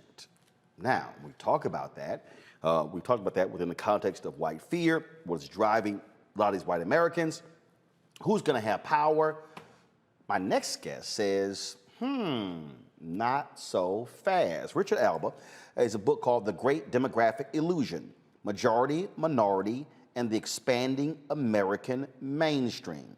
Richard, glad to have you here on Roland Martin Unfiltered. I'm glad to be here. Thank you very much for having me. Well, I appreciate it. Your thesis is that people need to understand that the assimilation, the mixing of folks, the increase in interracial marriages, all of this is going to throw off this notion of majority minority by 2043, correct? Absolutely. So think of it in this way, that the majority minority idea is really a kind of a binary conception imposed on the American population. You're either white or you're a person of color. Well, increasingly, there are large numbers of young people who are in between because they are the products of a white parent, a family with a white parent and a family with a non-white parent. And we know that these young people have very fluid identities, meaning sometimes they think of themselves as mixed, sometimes they think of themselves as minority, sometimes they think of themselves as white. And so therefore these predictions are very hard to see as credible. One of the things that I have also said that we have to understand is, and I remember this came about I guess it was like 2012, white Hispanics. I remember being on a call in CNN that was one of the executives of this big debate, and one executive said, "There's no such thing as white Hispanics," and I started laughing, and then there was someone on the call who said, "You're wrong, I'm white Hispanic." And this white executive was absolutely shocked. And the reason I was laughing, I'm born and raised in Texas. I grew up with white Hispanics. So part of this thing as well is there are people who identify as Hispanic or Latino, but they come to America, they identify as white as opposed to brown. Well, that's absolutely true. And I mean, we see this very clearly in the census data that more than half of Latinos on the race question identify themselves as white. Now, there are a number of different reasons why that might happen, but certainly the mixing of Hispanics with Anglo-whites is an important part of that. So today, 1 out of every 5 children with a Hispanic parent has a non-Hispanic white parent. And that mixing has, in the Hispanic case, has been going on for decades. And what that means as well is that, and this is the thing that we've always talked about, and this is why you've also had the tension that exists, especially among for a lot of African Americans. Yeah. African Americans fighting for equity, fighting for rights, fighting to use our numbers when it comes to power. Who's the police chief? Who's the fire chief? Who's the school superintendent? The spoils of the victors, and then you have Latino/Hispanics who come in and like, oh, now we're the dominant number, and black people are like, hey, what the hell's going on? And then you have this battle going on where you have people who are Latino who get to, frankly, have best of both worlds. Oh, you get to identify as white but still say I'm a minority. And this tension is real. This tension is, and also, when we talk about this here, because you heard me say Latino/Hispanic, part of the problem there is, depending upon who you talk to, you've got your white Cubans, but you've got your Afro-Cubans. Both Cuban, but again, they think differently. Afro-Cubans tend to align themselves more with Dominicans. So when you go to New York, you have Dominican, Afro-Cubans aligning with African Americans. You don't see these white Cubans aligning with African Americans in Miami-Dade. Well, I think one of the most false ideas connected with the majority minority thesis is that people of color are going to be a solidary political group who will really radically change the politics of the United States. These are very different groups, and they're all immensely diverse inside. I mean, Hispanics especially, so many different countries involved, a really great spectrum of racial appearance, and pretty high rates of marriage and mixing with whites. And on that particular point there, and again, being from Texas, I've really understood this. I've said to national media for the longest, you have to look at the nation differently. You have to look at the last election, 2020, significant number of Venezuelans and Cubans who voted for Republicans and Donald Trump. But then when you go to New York, it's a whole different Hispanic/Latino vote. Then when you go to Texas, which would be different than what you see from Arizona, and Arizona different from what you see from California. And then when you throw in the power of the Roman Catholic Church in that mix as well, it's a whole different dynamic. And then, of course, when you look at these numbers with Hispanic/Latinos, how their view is, even when it comes to immigration. Folks will say, well, man, you can't be a Hispanic Latino and you're riding with Republicans with immigration, and then you look at the numbers. And so all of this is again, it completely throws off what has been the tradition in America, where everything has been very linear, and that is black, white. Correct. Binary. That's the problem. Thinking in terms of a binary. We shouldn't only pick on Latinos, because it's also true that Asians have very high rates. Oh, I was going there next. Go ahead. Go ahead. Okay. No. I think this is an important phenomenon, and it's only growing in the young people coming from these mixed families. Every year, when I look at birth certificate data, the number of them is greater than it was in the prior year. So this is really an increasing pattern in American life, and it's going to have big implications for how we think about race and ethnicity by the time we're in the middle of the 20th century. Well, one of the things that black folks, though, are saying to Asian Americans and to Latinos and Hispanics is, black people are sitting here saying, y'all gonna get y'all wake up moment, just let us know when it happens. And we saw that in the last year. The dramatic increase in attacks against Asians, okay, which led, of course, to the bill being passed by Congress. Same thing we've seen when it comes to Latinos, the whole battle over immigration and the language being used. Black folks are sitting here saying, we tried to tell you, look, we can't assimilate, okay? Now, very few of us can. There are black people who can pass for white. Look, my Aunt Rita, who's now deceased, she passed for white. In fact, her daughter did not even tell my grandmother until a month after she died that she had passed away, because she didn't want us coming to the funeral. Trust me, I still might show up at her daughter's house one day with my cameras saying, hey, cousin, how you doing? But the point there is, we can't assimilate. And so what's happening here for African Americans, Richard, we're sitting here watching these things play out going, y'all need to understand, you can try to be as white as you want to, but you are going to realize that you still are not white. Okay, so let me suggest a different way of thinking about this. I fully take your point, but it may be that you don't really have to become fully white in order to be able to kind of participate in the mainstream society, to assimilate in that sense. And I think what we see with many of these mixed young people is that they do identify with their minority origins, but that doesn't hurt them as much as it perhaps hurts for African Americans who look very dark-skinned. Oh, it still hurts them, because see, even they get their black moment. See, Richard, here's the whole deal. Here, and again, when I look at a hardcore, and when I look at demographic numbers, I'm still looking at power. I'm looking at money. Okay. I'm looking at right now, we're in this battle right now for media dollars for black-owned media companies. Black-owned media companies getting 1% of contracts. Latinos getting 2 and 3%. And so we're actually seeing that. We're experiencing it. Same thing is happening at so many other levels.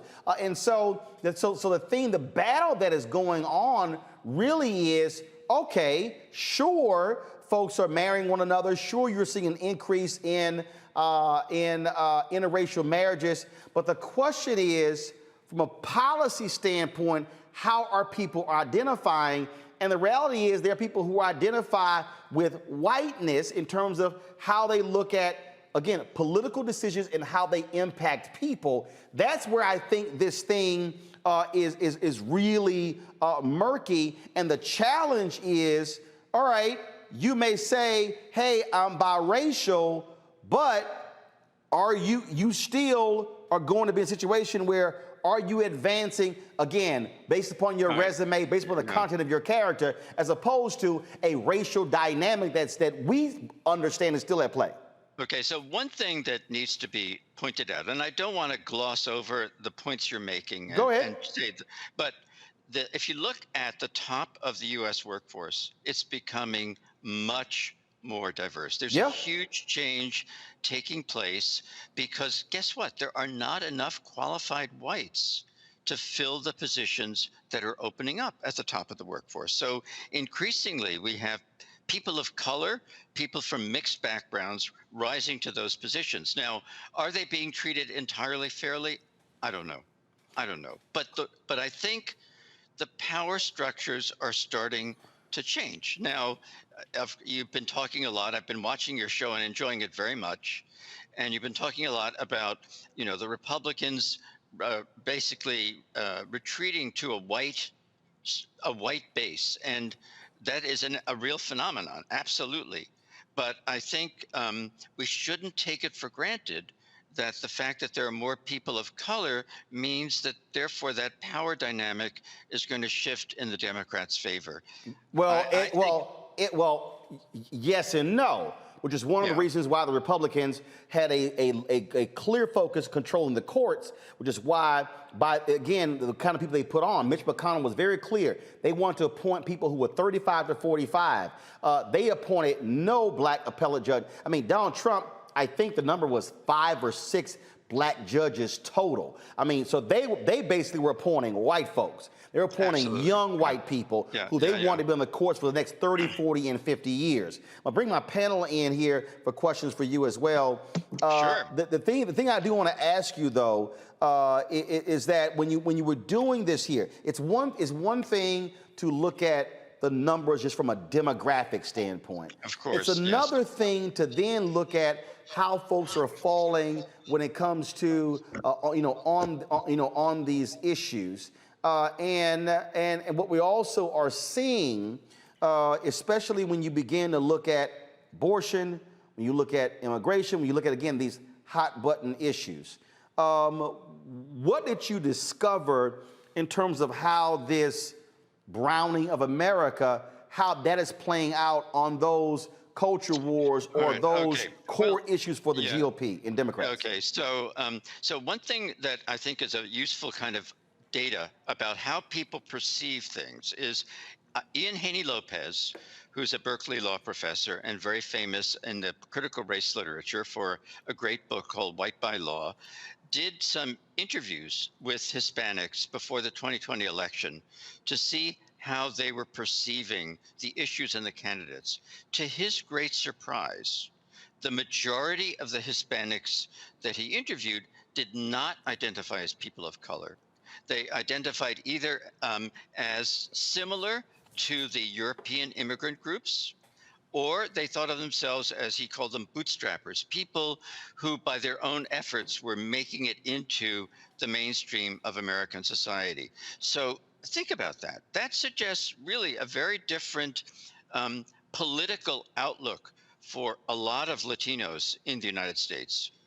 But you know what, though? Here's the deal, though. I'll be honest with you. I understand why.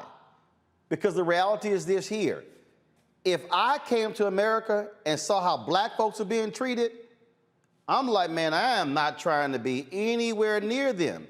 And see, even that language, because we see it even within black culture.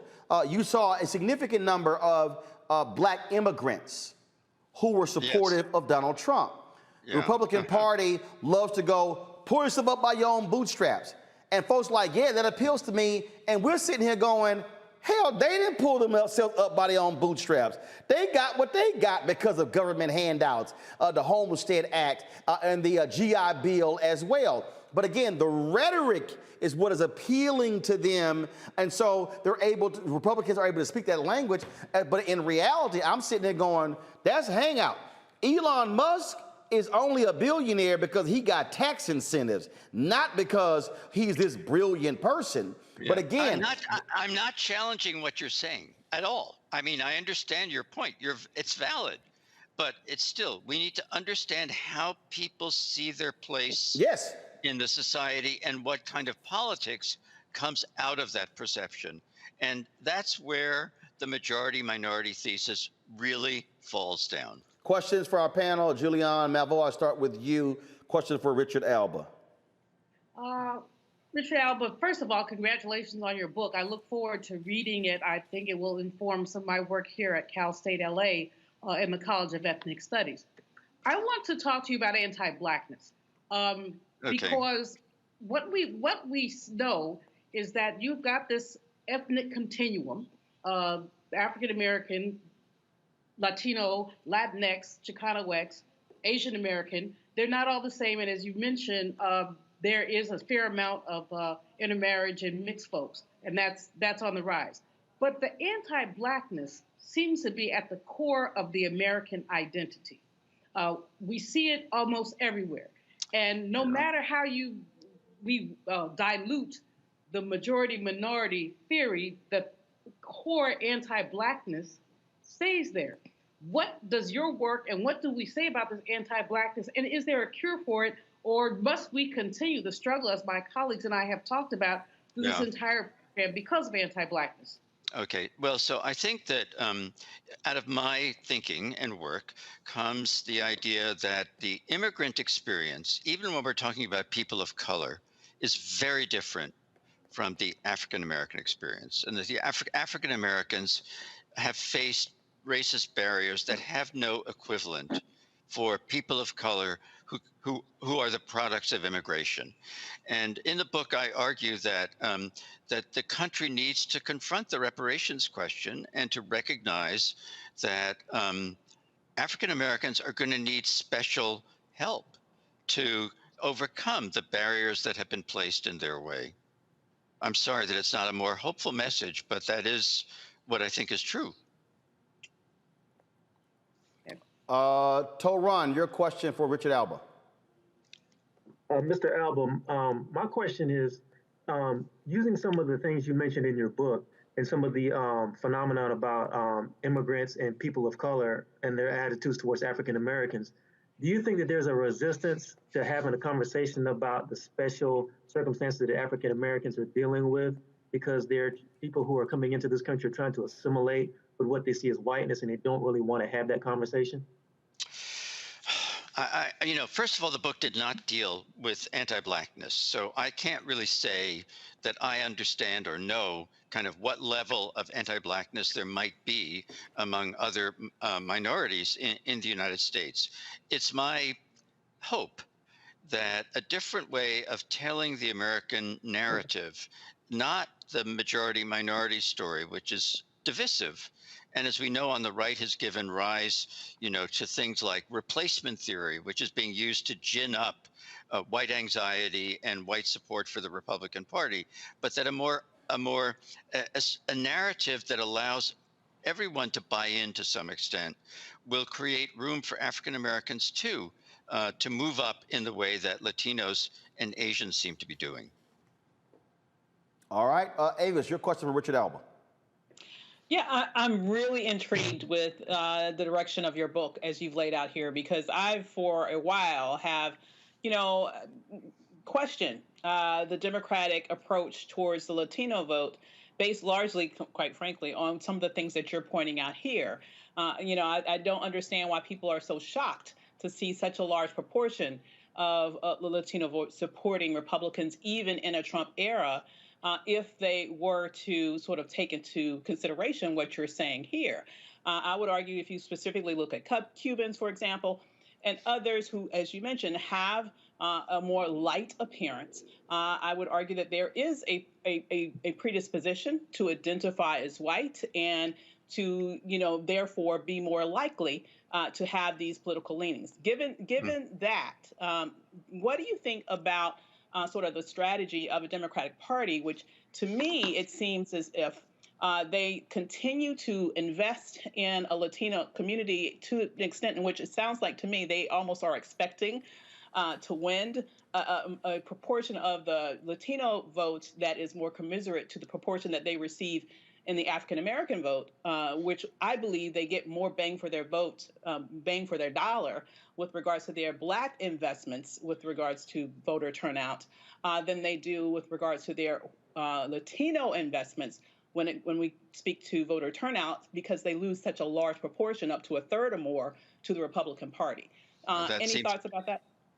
Well, I think first of all, you're absolutely right about the this Black support for the Democratic Party in Georgia. Of course, is the proof of the pudding that the Democrats have the control of the Senate is really thanks to the Black African American voters in Georgia. I think that the Democratic Party needs to, frankly, appeal also more to whites, because whites, even if everything about the majority-minority thesis is true, whites are still going to be the majority of voters in the middle of the 20th century.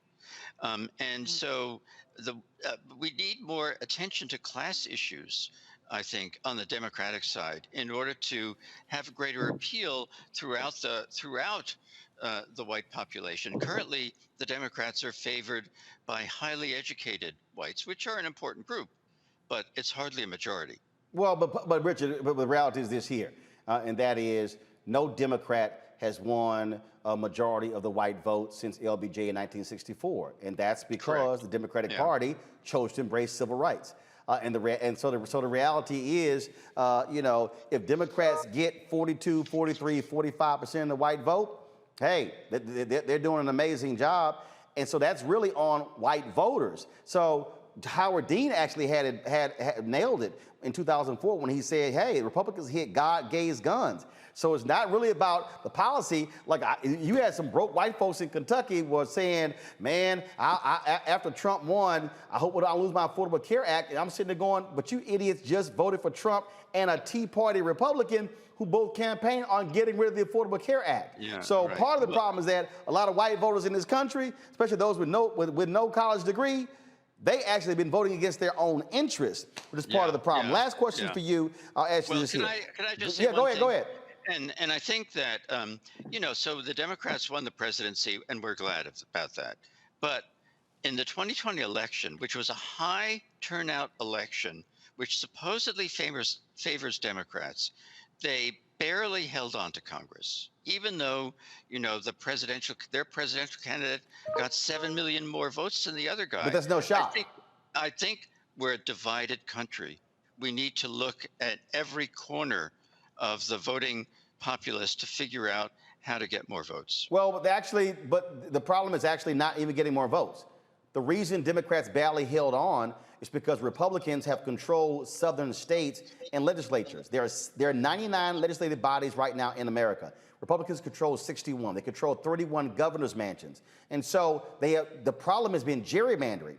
And guess what? John Roberts, the Supreme Court, screwed that over when they said, hey, we can't rule on political gerrymandering. We kick it back to the states. Well, here's the problem.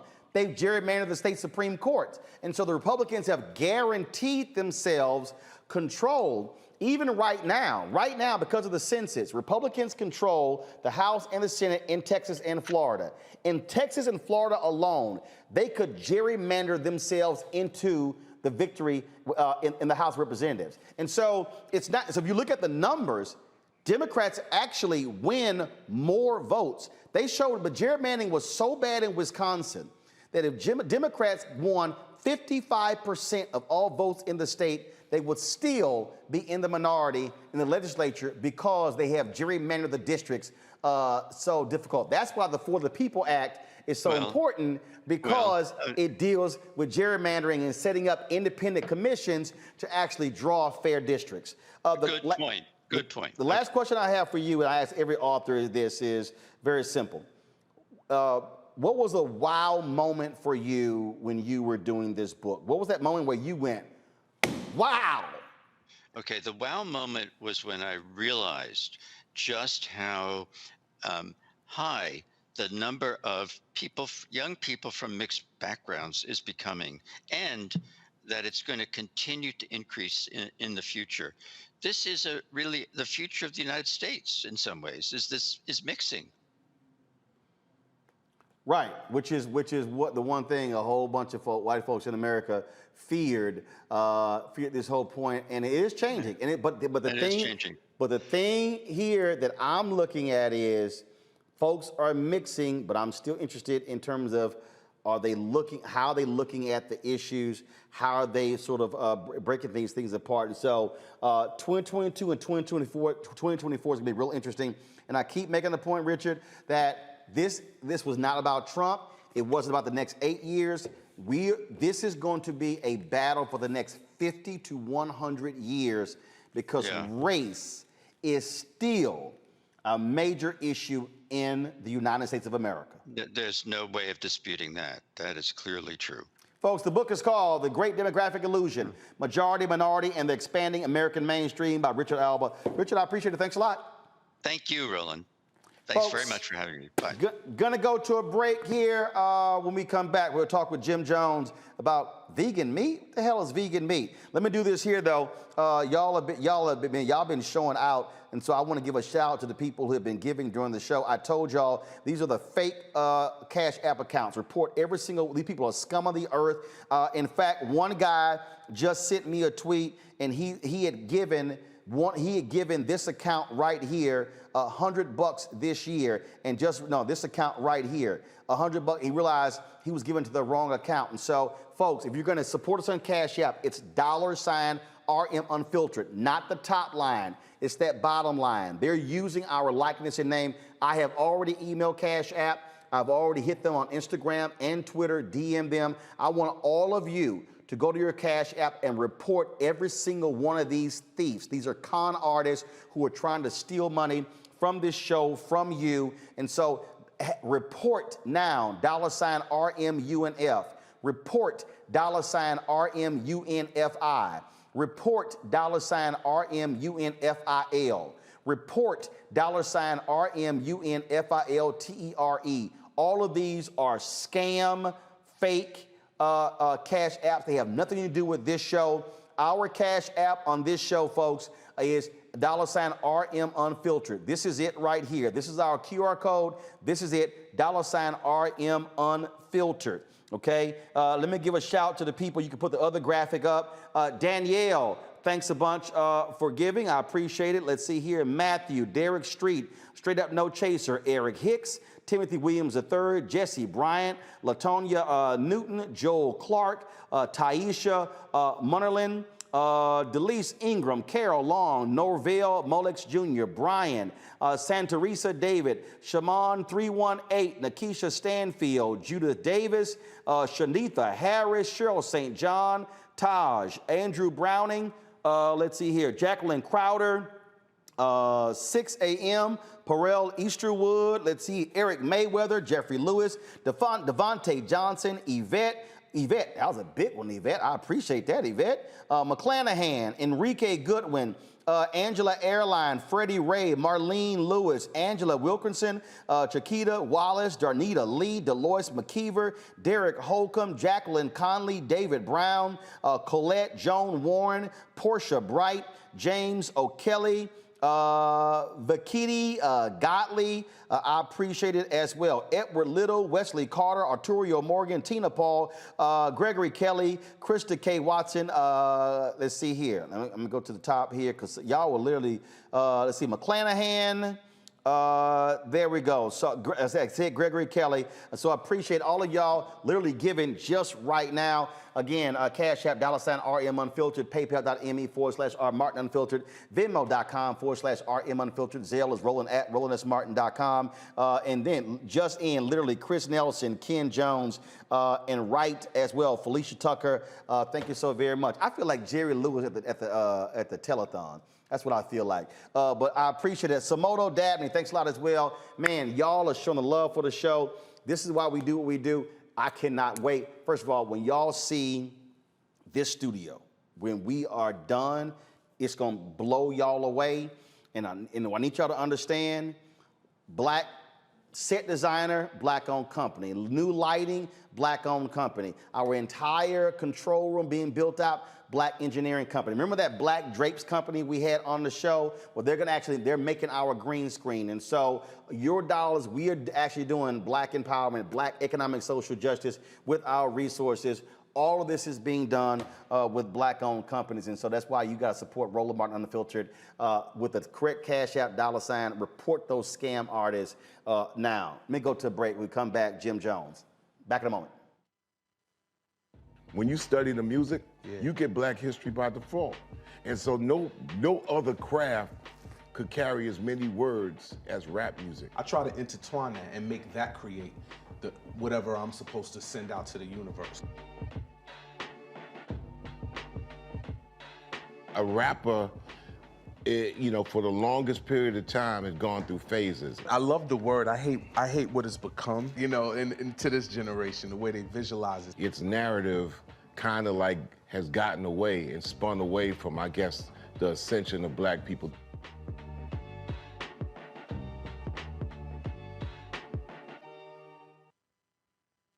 Hey, I'm Donnie Simpson. What's up? I'm Lance Gross, and you're watching Roland Martin Unfiltered.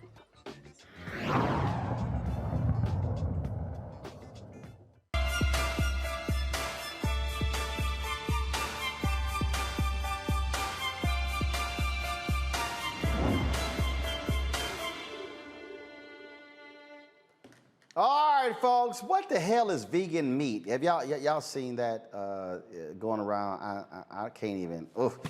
In recent years, the rise in demand for vegan meat has increased, but is vegan meat another food, diet fad, or is it good for you? Here to break it down is fitness expert Jim Jones. Jim, how you doing? No fake meat. No fake meat. I'm here, Roland, today to talk about these Beyond Burgers. It's an epidemic going around. People thinking that Beyond Meat and fake meat is healthy. That's not the right way to a plant-based lifestyle. All right, so what the hell is fake meat, vegan meat? What is that? For sure, that's a good question. Let me tell you something, Roland.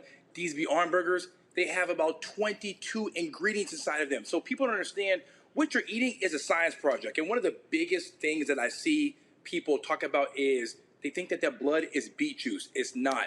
It's something called soy leg hemoglobin. See, I can't even pronounce it. How fake and how bad the ingredient is. So another thing is, Roland, what holds this food, these Beyond Burgers together, are the same things used in cakes, bread, and ice cream, and that's the methyl cellulose. So like, people are thinking these are healthy, but like I said, you're eating a science project. It's not the way if you want to go meat free. The Beyond Meat's not the answer. Okay, so I'm trying to understand where did this whole thing started? Obviously, people are trying to find the best solution, but what's up? Yeah, so what it is, people just there's this whole new plant-based lifestyle thing. People they're just giving up meat, eating less meat. And listen, I'm all for it. I've actually reduced my meat consumption a lot myself. But if we're gonna do it, we got to do it the right way. Let's go with vegetables, bean burgers. Let's go with things that come from the earth. At the end of the day, man-made food is man-made food. It's bad whether it's meat, bread, pasta. Anything man-made is what you don't want. We have to stay away from man-made food. All right, questions for my panel. Torun, questions for Jim Jones about this vegan meat. First of all, anybody on this panel vegan? I am not. Smart man, go ahead. I guess the only question I have for it is, what are the health benefits of vegan meat as opposed to like regular meat or some of the soy burgers that are out there? So this is what I would say. I tell people, if you're going to eat those fake burgers, you might as well just eat the meat. The meat has one ingredient in it, meat. The fake burgers have about 22 ingredients. So there's really no health benefits. Now, what you can use it for, if you are vegan, it can be like a vegan cheat meal. If you just really want to stay away from the meat. But what I'm seeing now is people are switching over to a plant-based diet, and they're eating these burgers once or twice a week. They even have sausages now, so you can grill them, you can do anything. But like I said, these things are nothing but science projects. Avis. So, I think, I kind of agree with that. I think that people they see that as the easy thing. But in terms of, in terms of really making better lifestyle choices, period, with regards to your diet, I've heard oftentimes that when you go to the grocery store, to stay like in the produce section, like don't be buying canned and all this. Can you give people like some basic tips around when you go into the grocery store? What are some easy things we can remember that lets us know, hey, this is good for me versus this is bad for me? For sure. So I'm so glad you asked that question. I actually am the spokesman for a grocery store here in the Washington, D.C. area. So this is a special lane for me. So what you want to do, like I said, you want to stay on the outside. Anything in the middle is that's where the man-made food is going to be. So you're right. If you're going to come in, stay in the outside, skip the bakery, skip the deli, skip all that. Stay in the outside, stay in your produce, your vegetables, and and get your meats, get your fresh meats. Like I said, if that's the key thing about the grocery store. Once you go in the middle of those aisles, it's hard to come back because all the temptations are in there. And once you're in the middle, it's a land of no return. Once you're seeing the cookies, the chips, it's hard to come back from that. So just stay out the middle, stay on the edges, and then you'll have a safe grocery experience. All right, Julian. I have a lot of friends who are vegetarian. I'm a flexitarian. I don't eat meat except for bacon because bacon is not meat. Bacon is just cultural. But in any case, tofu. A lot of people do the tofu thing. They grill it, they fry it, they bread it. Tell me about the benefits of tofu as opposed to this fake meat stuff, which I love your line, you eat the science project. I'm going to use that on somebody next week. But tofu, tell me about the health benefits of tofu. Is that advisable or is there something better? There is something better. So what I like to do is I try to stay from the tofu and the Beyond Meat too. So what I try to do is if you're what I would see a good substitute is cauliflower. You can grill that up. That cooks up just as well. Asparagus, mushrooms is something that I really, really like because some of the things I tell people is you're in love with the flavor and the taste of meat. If you're trying to go less meat, you can season the cauliflower up and the mushrooms up to taste like meat. You can make buffalo cauliflower. You can make mushroom steaks, and it tastes exactly the same. So try to stay with the plant-based things and just season it like meat. That's the number one tip I give people. Season it like it's meat, and it'll be very, very manageable. Did your ass just say cauliflower tastes like meat? Hey, Roland, I make a mean buffalo cauliflower. I make a mean buffalo cauliflower. I toss it up with the sauce. It's mean. It's a buffalo. You might think it was a buffalo wing. That's true, Roland. Jim, you need to stop. Now, Jim, I know ain't no way in hell you have actually convinced yourself that some cauliflower tossed in some barbecue sauce tastes like a rib or a link. Your ass ignorant. Hey, Roland, you be amazed what an air fryer can do. I can change your life with an air fryer, Roland. Jim, an air fryer, a little bit of Jim, under no circumstances. Look, hey, I've been sitting here, meal plan, working out, losing weight, doing a thing, but ain't no way in hell I'm going to let you come on this show and suggest that cauliflower tastes like meat. I'm telling you, Roland, listen, I can make you a believer. I tell you what, next time. You trying to tell me that if there's a Earl Campbell hot link and some Jim Jones tossed cauliflower, I ain't gonna tell the difference. Because the cauliflower is gonna be better. You're gonna be like, Jim, this cauliflower better than this hot link. Jim, I'ma look at that cauliflower and know there ain't no hot link. You gotta try it out, Roy. You can't judge the cauliflower by its cover. You gotta try that thing out. Taron, do you actually think right now Jim Jones is having a stroke on air? He's telling the truth. You know what, though? I'm open to, I believe after the year we just had and all the health issues in the community that got highlighted because of COVID and everything, I think we should be open to try something different. You know what I mean? No. I ain't say don't try something different. I'm saying don't your ass lie saying it tastes the same as meat. You know what? I'm gonna say it like this. I never tried it. I want to try it first, and then I can make that decision. Okay, you know what so I mean? you say you ain't never had cauliflower like the way Jim. Avis, what the hell you over there giggling about? What you talking about? I'm saying he's exactly right. Okay, Roland. About what? Horizons. We need to expand your horizons, brother. Avis, have you had cauliflower? Yes. Did your ass say, damn, that tastes like a rib? That tastes like I have had cauliflower. Hold on, why you stuttering? No, why you stuttering? Y'all just saw her you lying right there. Seriously, if you can make it taste like chicken wings, you would not even know the difference. It can even look a little like chicken wings. I mean, honestly, you just have to have somebody that knows what they're doing. You would be surprised with what can be done with cauliflower. Hey, talk to him. Talk to him. Girl, Talk to him. I love you, girl, but you wrong. You wrong. Cauliflower in of itself is nasty. Number one. Put some you gotta get the right shot. You in California, they have some great vegan restaurants out there. Absolutely. Sustained. Try to want to make it rice. It ain't rice. It's cauliflower. Okay? I mean, it ain't sustained.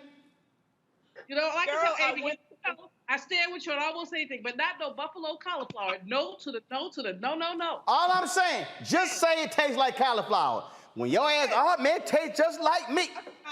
I found this soul food vegan restaurant in California when I was there about a year or so ago, before the whole shutdown and everything. Changed my freaking life and total expectations around what you could do with a cauliflower. Yeah. That's all I'm saying.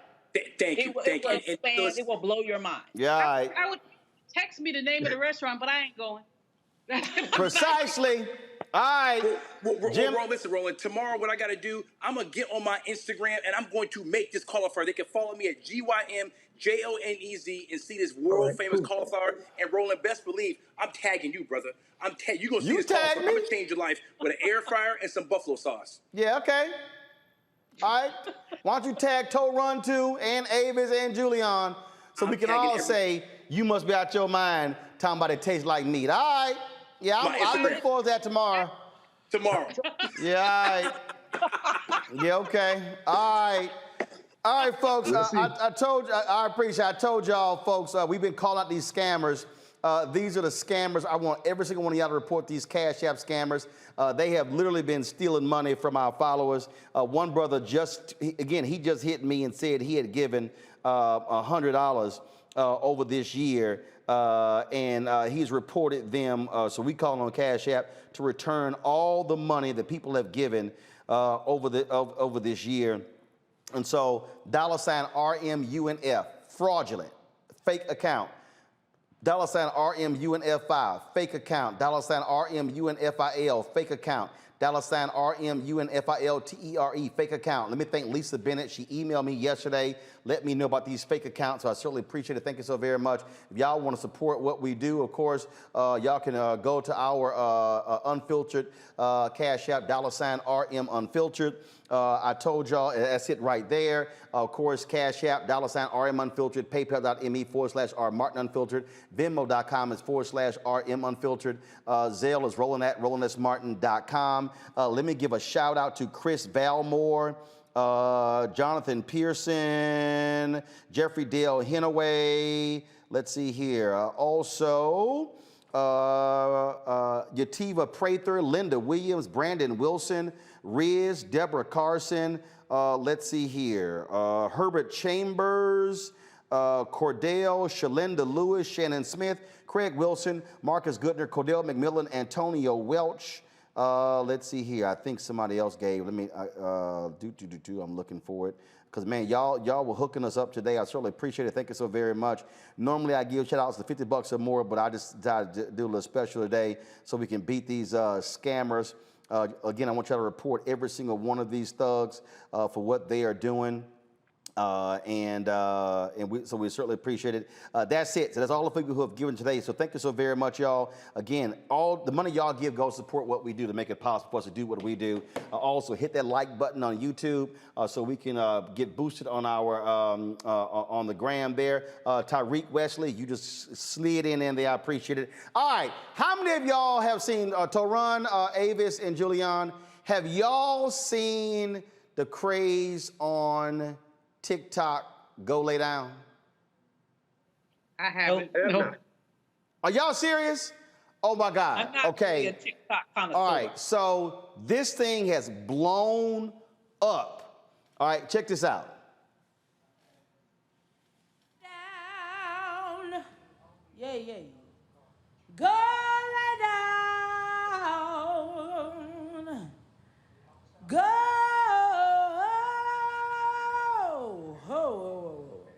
Lay down. I'm about to go lay down. I'm about to go lay down. Look at your neighbor and say, go lay down. Go lay down. Yeah. Yeah. Go lay down. Oh. Go lay down. Yeah. Go lay down. All right, y'all don't understand. This thing has gone crazy. That sister's name, Najee. She's out of Gary, Indiana. She's a singer. Yo, black people have turned this thing. They have taken this thing to a whole new level. I'm talking about, it's crazy. Check out, I mean, all kind of folks been I saw this on Sanaa Lathan's Instagram page, and I said, what in the world? Hell, I've been listening to it for the whole weekend. Listen to this brother right here. Yeah, go lay down, go lay down. I'm about to go lay down. Yeah, yeah. Go lay down. Oh, go.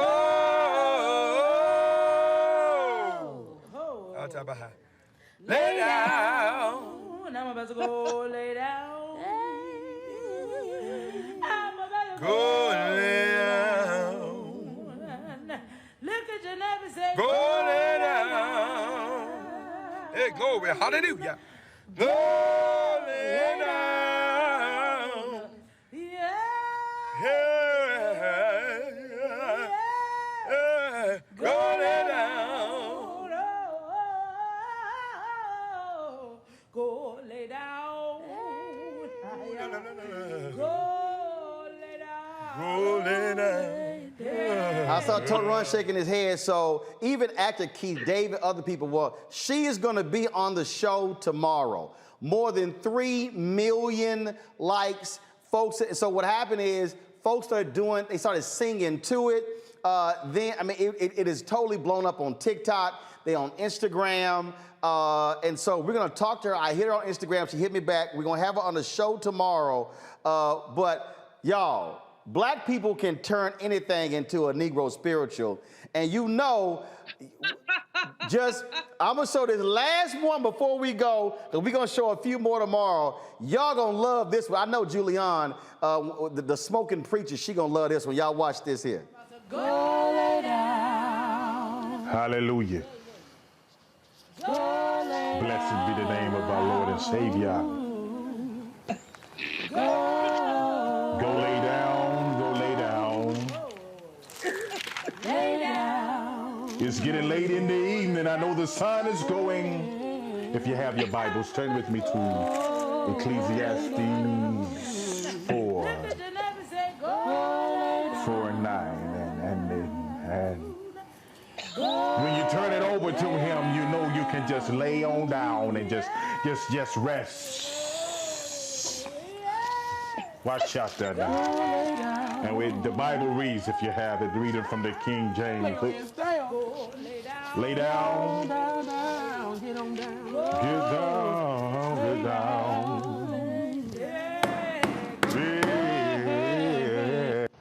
Oh!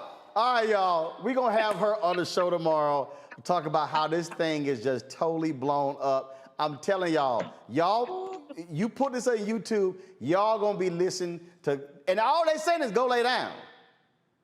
That's all they saying. If y'all want to know the undeniable skill set of black people, all you got to understand is how we will take this thing. Okay, I'm going to do one last one. This is truly the last one. A producer, Ron, you're gonna love this one. A brother's a producer. He puts this beat on TikTok and says, y'all do it this. He's J Random Producer. Well, this brother, who's a singer out of Houston named T-Dash, he sees his beat video. Why he dropped this here? So they took it from gospel to R&B. Go ahead.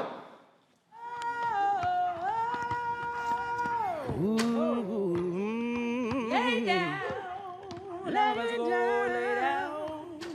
Yeah. Ooh, yeah. Lay down, lay down. Yeah. Go lay down. Lay down, yeah. I'm about to go lay down, go lay it down. Lay down, oh, 'cause I'm feeling it tired. 7 seconds. Been working all damn day. Oh man, I actually hit T-Dash and said, yo man, what the rest of the song? Yeah, that was good. Come on, I downloaded that.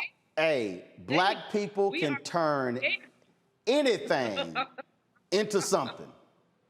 Well, we're gonna have Naja. Ron, go ahead. You on mute, Ron, you on mute.